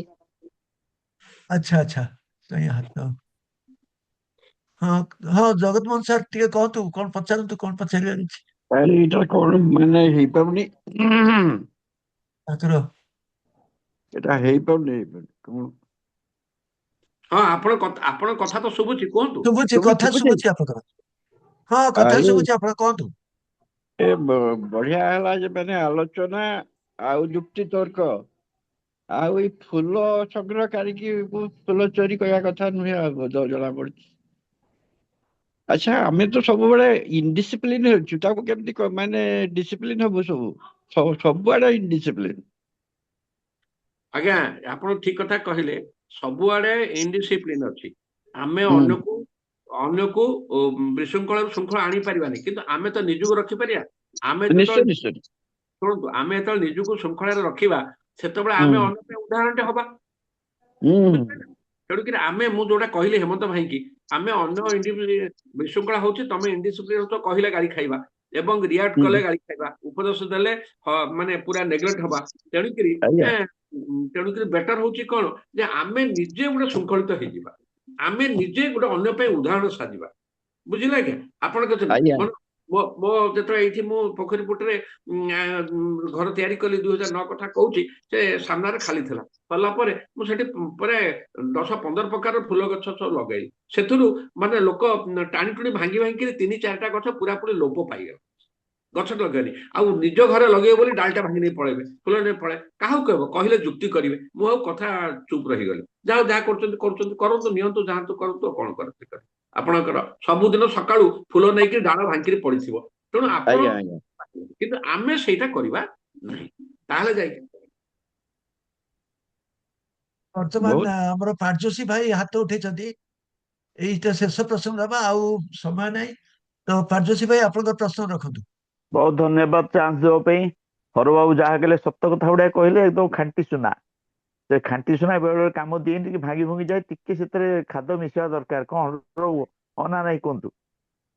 ନାଇଁ କୁହନ୍ତୁ ସତ କଥା ମୁଁ ବି ଶୁଣନ୍ତୁ ମୁଁ ବି ସବୁଆଡେ ନିନ୍ଦିତ ଜାଣିଛନ୍ତି ହଁ କାରଣ ଆମେ ସବୁ ଏତେ ସେମିନାର ଆଟେଣ୍ଡ କରୁଛୁ କହୁଛୁ କିନ୍ତୁ ହୁଁ କହିବା ଦ୍ୱାରା ଆମେ ସବୁ ଲୋକମାନେ ଭାବୁଛନ୍ତି ଏଇଗୁଡାକ ହଉଛନ୍ତି ମାନେ କିଛି ନୁହଁ ଏଇ ଯୋଉ ଫୁଲ ଆଜ୍ଞା ଚୋରି କଥା କହିଲେ ସେ ଫୁଲ ଚୋରି ଲୋକ ଗୋଟେ ଦିଏ ସେମିତି ହେଇଥିଲା ମୁଁ ତ କହିଲି ମୁଁ ଯାଇ କହିଲି ମୁଁ କହିଲି ଘରକୁ ପଛେ ଫୁଲ ମୁଁ କିଣିକି ଆଣିବି ତମେ ହୁଁ ବାହାରକୁ ଯାଆନି ହୁଁ ଫୁଲ ଚୋରି କଥା ଗୋଟେ ଆଉ ଗୋଟେ ମିଟିଂ ରେ ପଡିଥିଲା ଯେ ଲୋକ ଫୁଲ ଚୋରି ରାତି 2ଟାରୁ ଯାଉଛନ୍ତି ଫୁଲ ଚୋରି ବିକୁଛନ୍ତି ଏଇଟା ବି ଘଟୁଛି ତ ସେଥିପାଇଁ ଆମେ ଆପଣ ଯାହା କହିଲେ ମୁଁ ଏକଦମ ଖାଣ୍ଟି ସୁନା କଥା କିନ୍ତୁ ଟିକେ କେତେବେଳେ ଟିକେ ଟିକେ ଖାଦ୍ୟ ମିଶିବାକୁ ପଡୁଛି ହଁ ନା ନାଇଁ କୁହନ୍ତୁ ନାଇଁ ନାଇଁ ଖାଦ୍ୟ ମିଶିବାର ପ୍ରଶ୍ନ ଉଠୁନି ନମ୍ବର ୱାନ କଥା ଆମେ ଆଚ୍ଛା କଥା ହଉଛି କଣ ଆମକୁ ଶୁଣନ୍ତୁ ଆପଣ ଯୋଉ କହିଲେ ଆପଣଙ୍କୁ ତ ଭଲ ଭାବେ ଜାଣିଛି କେତେ ବର୍ଷ ହେଲା ଆପଣ ସ୍ପଷ୍ଟବାଦୀ ଆପଣ ପୁଣି ମୁଁ ତ ଆପଣ ସେଇଥିପାଇଁ ତ କହିଲି leader, ଆପଣ ତ ପୁଣି ତ ଲିଡର ଥିଲେ ନା ଆପଣ କଣ କେବେ ଲିଡରସିପ ରେ ଆପଣ ଯୋଉଠି ଥିଲେ ଆପଣଙ୍କ ଅର୍ଗାନାଇଜେସନ ଅମୁକର ଆସୋସିଏସନ ପ୍ରେସିଡେଣ୍ଟ ଥିଲେ ଆପଣ କଣ କମ୍ପ୍ରମାଇଜ କରିଛନ୍ତି କଥା ତ ଆପଣ କେହି କେବେ କରିନି କିନ୍ତୁ ରିଲେସନ ଭିତରେ କରିବାକୁ ପଡୁଛି ନାଇଁ ନାଇଁ ନାଇଁ ନାଇଁ କିନ୍ତୁ ଆପଣ କେବେ ବି କୌଣସି ସ୍ଥାନରେ ଖାଦ୍ୟର ପ୍ରଶ୍ନ ନାହିଁ ନମ୍ବର ୱାନ ନମ୍ବର ଟୁ ମୁଁ ଯୋଉଟା କହିଲି କାହାକୁ ଖୁସି କରିବା ପାଇଁ ଆମେ ଆମର ବିବେକ ବିରୁଦ୍ଧ କାର୍ଯ୍ୟ କରିବା ନାହିଁ ଆମେ ଜମା ନୁହେଁ ତେଣୁକରି ଖାଦ୍ୟ କୋଉଠି ଆଉ ମିଶିଲା ତେଣୁ ଆମେ ନୀରବ ରହିଯିବା ଯୁକ୍ତି କରିବା ନାହିଁ ଆଲୋଚନା କରିବା ଏବଂ ନମ୍ରତାର ସହିତ ସହିଯିବା ଏଇ ଯଦି ଭୁଲ ବୁଝିଲା ବୁଝିଲା ଯଦି ବାବା ଯାଇକି ସେ ଭୁଲ ବୁଝିଲେ ବୁଝିଲେ ହାତ ଯୋଡ଼ିଦବ ଠିକ ଅଛି ମତେ ତ ବହୁତ ଲୋକ ଭୁଲ ବୁଝନ୍ତି ମୋର ମୋର ଅବସ୍ଥା ସେୟା ସୌଭାଗ୍ୟ ମୋର ଅବସ୍ଥା ବି ସେୟା ବାସ୍ କଣ କରିବା ନାଇଁ ଠିକ କିଛି ଅଛି ଭାବ ବହୁତ କିଛି କିଛି ମନେ ରଖ ହରବାବୁଙ୍କୁ ବହୁତ ଧନ୍ୟବାଦ ବହୁତ ଜାଗାରେ ଆମେ ଜଏଣ୍ଟଲି ମଧ୍ୟ ମିଟିଂ କି ସେମିନାରରେ ଥିଲୁ ଆମେ ଜାଣିଛୁ ନିଜକୁ ସେଥିପାଇଁ କଣ କରିବା ଆମେ ସେୟା କରିବା ଆପଣ suggestion best thank you very much Shubhendu babu for giving me the chance ଧନ୍ୟବାଦ ଧନ୍ୟବାଦ ଭାଇ ତ ଶ୍ରୋତାଗଣ ଭାଇ ଓ ଭଉଣୀ ମାନେ ବର୍ତ୍ତମାନ ତ ଆମେ ଶୁଣିଲେ ସମସ୍ତେ ଶୁଣିଲେ ଆମର ଡକ୍ଟର ହରପ୍ରସନ୍ନ ଦାସ ଭାଇ କୋଉ ପ୍ରକାର କହିଲେ କେମିତି ସେ ଜିନିଷ ଗୁଡାକୁ ଏତେ ସହଜ ଏତେ ସୁନ୍ଦର ଭାବରେ ବୁଝେଇଦେଲେ ଏକ୍ସାମ୍ପଲ ସାଙ୍ଗରେ ସେଇଟା ଆପଣମାନେ ଶୁଣିଲେ ମୁଁ ସେ ତ ଶୁଣିଲେ ଆମେ ଜାଣିଲେ ଗୋଟେ କଥା ତ ତାଙ୍କର ଅନ୍ୟ କେତେ କ୍ୟାପାବିଲିଟି ଯୋଉ ଅଛି ମୁଁ ସେଟା ସେତେବେଳେ କହିନଥିଲି ମୁଁ ଭାବିଲି ସେ କହିବା ପରେ ମୁଁ କହିବି ଆପଣ ଜାଣିଥିବେ କି ନାହିଁ ସେ ଅନେକ ଗୁଡେ ପୁସ୍ତକର ଲେଖକ ତା ଛଡା ସେ ଟିଭିର ଆଙ୍କର ଟିଭିରେ ବହୁତ ଥର ସେ ଦେଇଛନ୍ତି ତାଙ୍କର ପ୍ରୋଗ୍ରାମ ଟିଭିରେ ପ୍ରୋଗ୍ରାମ ତାଙ୍କର ବହୁତ ଥର ଆସିଛି ସେ ଜଣେ କଳାକାର ଆର୍ଟିଷ୍ଟ ଜଣେ ଗୋଟେ ପ୍ୟାନେଲିଷ୍ଟ ସ୍ତମ୍ଭକାର ତାଙ୍କ ପାଖରେ କଣ ଗୁଣ ନାହିଁ ସେ ସବୁ ପ୍ରକାର ଥାଇକିରି ଆପଣଙ୍କୁ ଏତେ ସୁନ୍ଦର ବଢିଆ ଭାବରେ ଏତେ ଆମେ ଆମକୁ ଯୋଉ ଶୁଣେଇଲେ ଏଇଟା ଗୋଟେ ମାନେ ବହୁତ ବିରଳ ଅସାଧାରଣ ମଣିଷଙ୍କର ଇଏ ପରିଚୟ ସେ ମୁଁ ଯାହା ଗୋଟେ ମିନିଟରେ ତାକୁ ସାରିବି ସେ ଗୋଟେ କଥା କହିଲେ ଯେ ଭୁଲ ସ୍ୱୀକାର କରିବା ଆମେ କ୍ଷମା ମାଗିଦେବା ଭୁଲ କଲେ ଭୁଲରୁ କିଛି ଶିଖିବା ଆଉ ନିଜକୁ ମଧ୍ୟ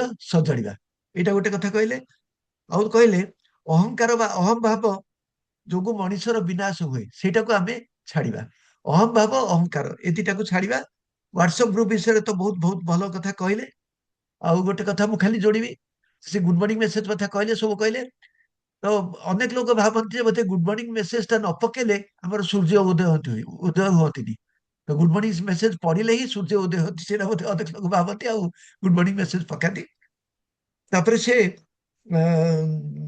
କଥା ବିଷୟରେ କହିଲେ ଯେ ଯେକୌଣସି କଥାକୁ ଆମେ ଧୈର୍ଯ୍ୟର ସହିତ ଶୁଣିବା ଧୈର୍ଯ୍ୟର ସହିତ ମାନେ ବୁଝିବା ତା ଉପରେ କିଛି ସଫେଇ ଦବାନି ଆଉ ଯୁକ୍ତି ବି କରିବାନି ଏଇ ଜିନିଷଟା ବହୁତ ବଡ ଜିନିଷ କହିଲେ ଯେ ଆମେ ଶୁଣିବା ବୁଝିବା ସଫେଇ ଦବାନି ଏକ୍ସପ୍ଲେନ କରିବାନି ଆମେ ଆମେ ବୁଝିବା ଆଉ ତାଙ୍କୁ ବୁଝିବାକୁ ଚେଷ୍ଟା କରିବା ଯୁକ୍ତି କରିବାନି ବିନା ଯୁକ୍ତିରେ ବହୁତ ଜିନିଷ ବୁଝେଇ ପାରିବା ମାନେ ସମାଧାନ ହେଇପାରେ ଯେକୌଣସି ସମସ୍ୟାର ତାପରେ ମନ୍ଦିର ଭିତର ଶୃଙ୍ଖଳା ବିଷୟରେ ତ ଅନେକ ଉଦାହରଣ ଦେଲେ ତା ଛଡା ଆଉ ଗୋଟେ ଦାନ ଦେଇକିରି ଆମେ କେବେ ହେଲେ ପ୍ରଚାର କରିବାନି ଆମେ ଦାନ ଦଉଛେ ଫଟୋ ହ୍ୱାଟ୍ସଆପରେ ପକଉଛେ ଆମେ ଏଇଠିକି ଗଲେ ସେଠିକି ଗଲେ ବସ୍ତ୍ର ବାଣ୍ଟିଲେ ଏସବୁ କହିଲେ ଏଇଟା ଗୋଟେ ବହୁତ ଭଲ କଥା କହିଲେ ଯେ ଦାନ ଦେଇକିରି ଆମେ କେବେ ପ୍ରଚାର କରିବାନି ଏ ଆତ୍ମ ପ୍ରଚାରରେ ଆମେ ଯୋଉ ହଜି ଯାଉଛେ ସେଇଟା କେବେ ହବାକୁ ଦବାନି ଆତ୍ମ ପ୍ରଚାରରେ ଆମେ ହଜି ଯାଉଛେ ସେଇଟା କେବେ ଆମେ କରିବାକୁ ଦବାନି ଆଉ ଗୋଟେ ଖାଦ୍ୟ ନଷ୍ଟ ଉପରେ ବହୁତ ବଢିଆ ଗୁରୁତ୍ୱ ଦେଲେ ଖାଦ୍ୟ ନଷ୍ଟ କରିବାନି ପ୍ଲେଟ ଆମେ ଖାଉଛେ ଆମେ ଭୋଜି ଖାଇବାକୁ ଯାଉଛେ ପ୍ଲେଟରେ ନେଇଯାଉଛେ କିନ୍ତୁ ଆମେ ବହୁତ ଜିନିଷ ନେଇଯାଉଛେ କିନ୍ତୁ ଖାଉନେ ଫୋପାଡି ଦଉଛେ ଲୋକ ଖାଇବାକୁ ପାଉନାହାନ୍ତି ଏ ଜିନିଷରେ ବହୁତ କଥା କହିଲେ ତ ବର୍ତ୍ତମାନ ଆମର ଧନ୍ୟବାଦ ମୁଁ ତ ଧନ୍ୟବାଦ ଦେବାକୁ ତ ସାହସ କରୁନି ସେଥିପାଇଁ ଧନ୍ୟବାଦ ଦେବା ପାଇଁ ଆମର ଆଜି ଅଛନ୍ତି ଶ୍ରୀ ମନମୋହନ ପାତ୍ର ଭାଇ ଆଉ ବର୍ତ୍ତମାନ ମୋ ତରଫରୁ ମୁଁ ଖାଲି ହର ଭାଇକୁ ଧନ୍ୟବାଦ ଦଉଛି ଯେ ସିଏ ଏତେ ଜିନିଷ ଆମକୁ ଶିଖେଇଲେ ଯୋଉଟା କି ଆମେ ତାକୁ ଆମେ ଯଦି ଲେଖିକି ରଖିବା ନହେଲେ ବାରମ୍ବାର ଯୋଉ ଆମ ରେକର୍ଡିଂ ଆସିବ ସେ ରେକର୍ଡିଂ ଟାକୁ ବାରମ୍ବାର ଶୁଣିବା ଆଉ ସେଟାକୁ ଆମେ କାର୍ଯ୍ୟରେ ଲଗେଇବା। ତ ବହୁତ ବହୁତ ଧନ୍ୟବାଦ ହର ଭାଇ। ଆଉ ମତେ ଏ ସୁଯୋଗ ଦେଇଥିବାରୁ ମୁଁ ସୁତାର ଭାଇ ବିଭୂତି ଭାଇଙ୍କ ପାଖରେ କୃତଜ୍ଞ। ଆମର ବର୍ତ୍ତମାନ ପରବର୍ତ୍ତୀ କାର୍ଯ୍ୟକ୍ରମ ଆମର ଶେଷ ସ୍ପର୍ଶ ବା ଧନ୍ୟବାଦ ଅର୍ପଣ ମୁଁ ବର୍ତ୍ତମାନ ଆମନ୍ତ୍ରଣ କରୁଛି ଶ୍ରୀଯୁକ୍ତ ମନମୋହନ ପାତ୍ର ଭାଇଙ୍କୁ ସେ ଆସିକି ଧନ୍ୟବାଦ ଅର୍ପଣ କରିବେ। ନମସ୍କାର, ଜୟ ଜଗନ୍ନାଥ।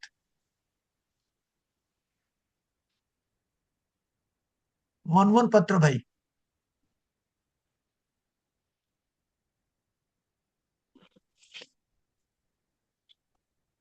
ମନମୋହନ ପାତ୍ର ଭାଇ ନାହାନ୍ତି? ଅଛନ୍ତି ଅଛନ୍ତି ଅଛନ୍ତି ଅଛନ୍ତି ଆପଣ ଅନମ୍ୟୁଟ ଭାଇ ସୀତାରାମ ସୀତାରାମ। ହେଇଗଲା।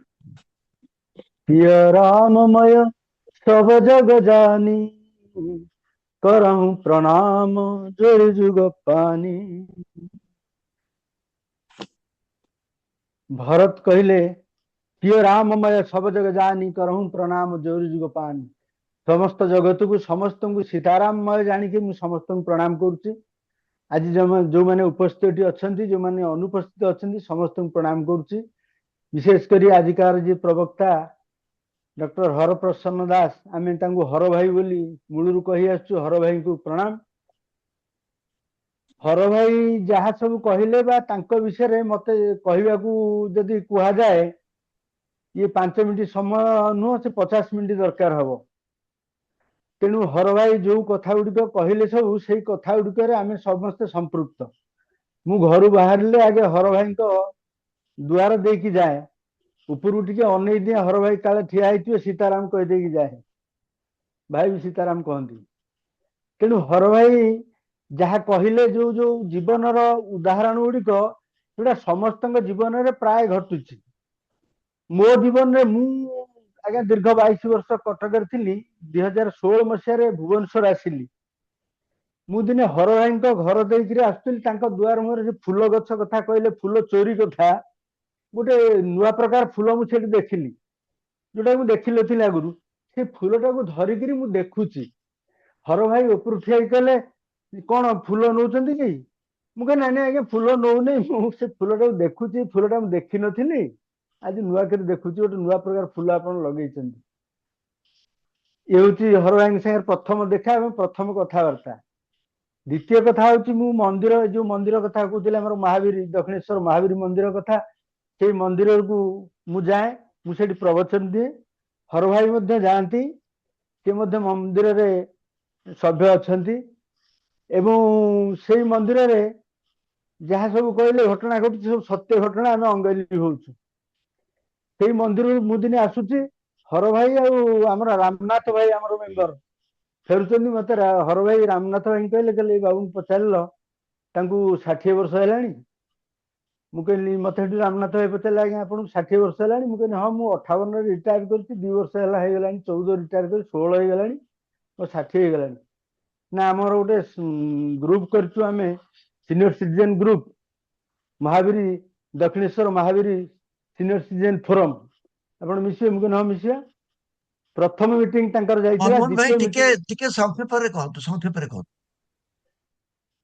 द्वितीय मीटिंग रे मुझे सहित मिसिली से मत मिसई से ग्रुप रे द्वितीय ग्रुप मत मिसई से आमर हूँ संजोग रे तृतीय मीटिंग रे तृतीय गोष्ठी मिसई श्री जगन्नाथ चिंतन चेतना वर्ल्ड वाइड रे मत से मिसई। तेणु हर भाई जो कथा गुड़िया कहती सब हूँ प्राक्टिकल कथा आम सहित सब बेले संपृक्त एवं कथा को आम कहीं खराब होने से मत भी कह दिखती बेले बेले माने जी भाव गाड़ी दौरान बोधे मुझे ना ना से भूलटा को आमको से शिखे दौरान यहाँ भूल है तेणु ये भूलटा को सुधारी दियो आम सुधरी जाऊ।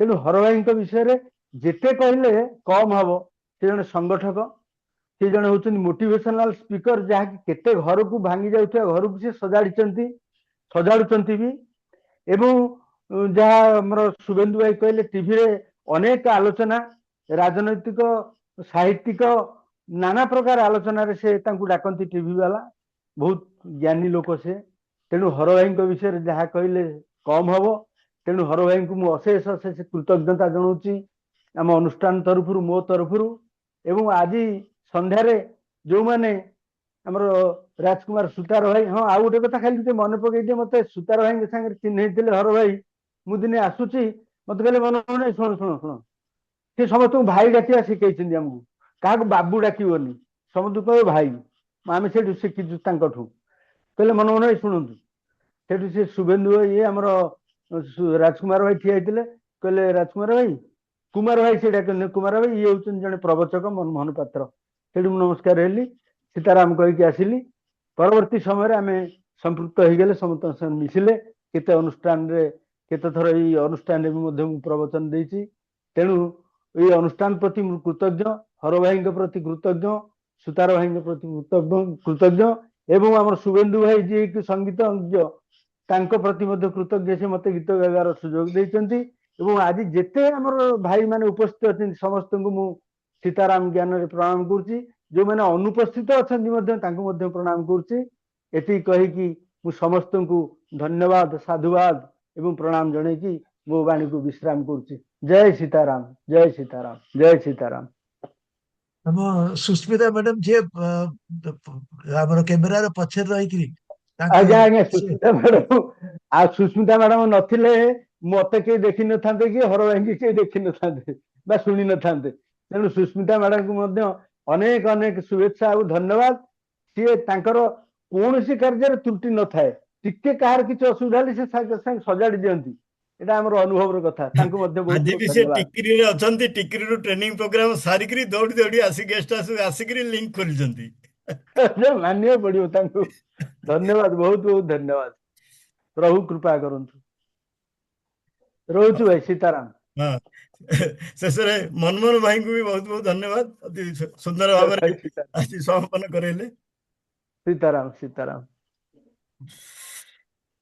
हौ आज प्रकृत आमर आज बहुत खुशी लगिला जे प्राय 50 जन खंडे आम सहित आज जोड़ी होकर रही बोधे बहुत दिन पर आम एतिकी संख्यार आम श्रोता आज दर्शक आम पाइले हर भाई ना शुणिक प्राय समस्ते आसछंती निश्चित भाव ठीक कथा ठीक कथा कहीं आम सब व्यस्त काम कहीं 20 25 30 25 30 बेसी हुंती नहीं ठीक कथा 50 रु ऊर्ध्व आसछंती खाली हर भाई हर भाई को सुनिए पाई।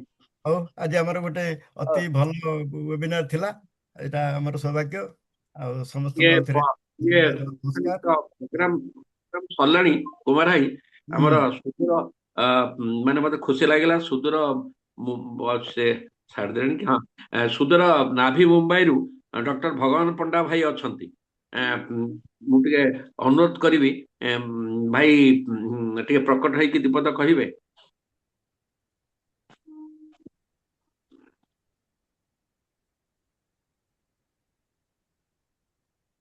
हरिओम समस्त हरिओम हर भाई कहला मत शब्द मिलूनी कहवाई हर भाई गोटे जानी हर भाई हार माने ना सी क्या कथा शुणे ना केते आराम करंतु सी आराम करती केबे उल्टा आमको बाणी शुणाती यदि हर भाई विषय बेसी मुझे कहबी बेसी कहले सी पुणी काली मत फोन कर गाड़ी देवे ये कहबी हर भाई जहाँ कहते अक्षर अक्षर सत्य आम समस्ते पालन करवा उचित ये सब लेखा अच्छे आम पढ़ू ना एटलिस्ट जी जड़े भुक्तभोगी तांकर मुहर शुणिला आम कि अनुभव करवा और आम पालन करवा यहाँ मोर गोटाए समस्त उपदेश रहा कि कहबी हर भाई बहुत बहुत धन्यवाद आपण को आप स्वास्थ्य आपण भल रो ये आप चंगे चंगे हूँ आप चुपचाप रहीगले भल लगे हाथ भांगतुनि एपट से डेउंट हाथ भांगुंट। बहुत बहुत धन्यवाद भगवान भाई आपको अनेक अनेक धन्यवाद।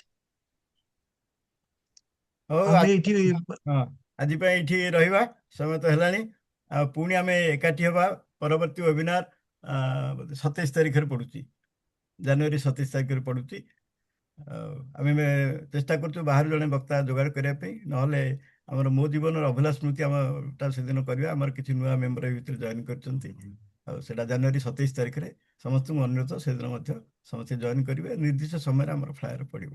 ହଉ, ସମସ୍ତଙ୍କୁ ନମସ୍କାର। Great.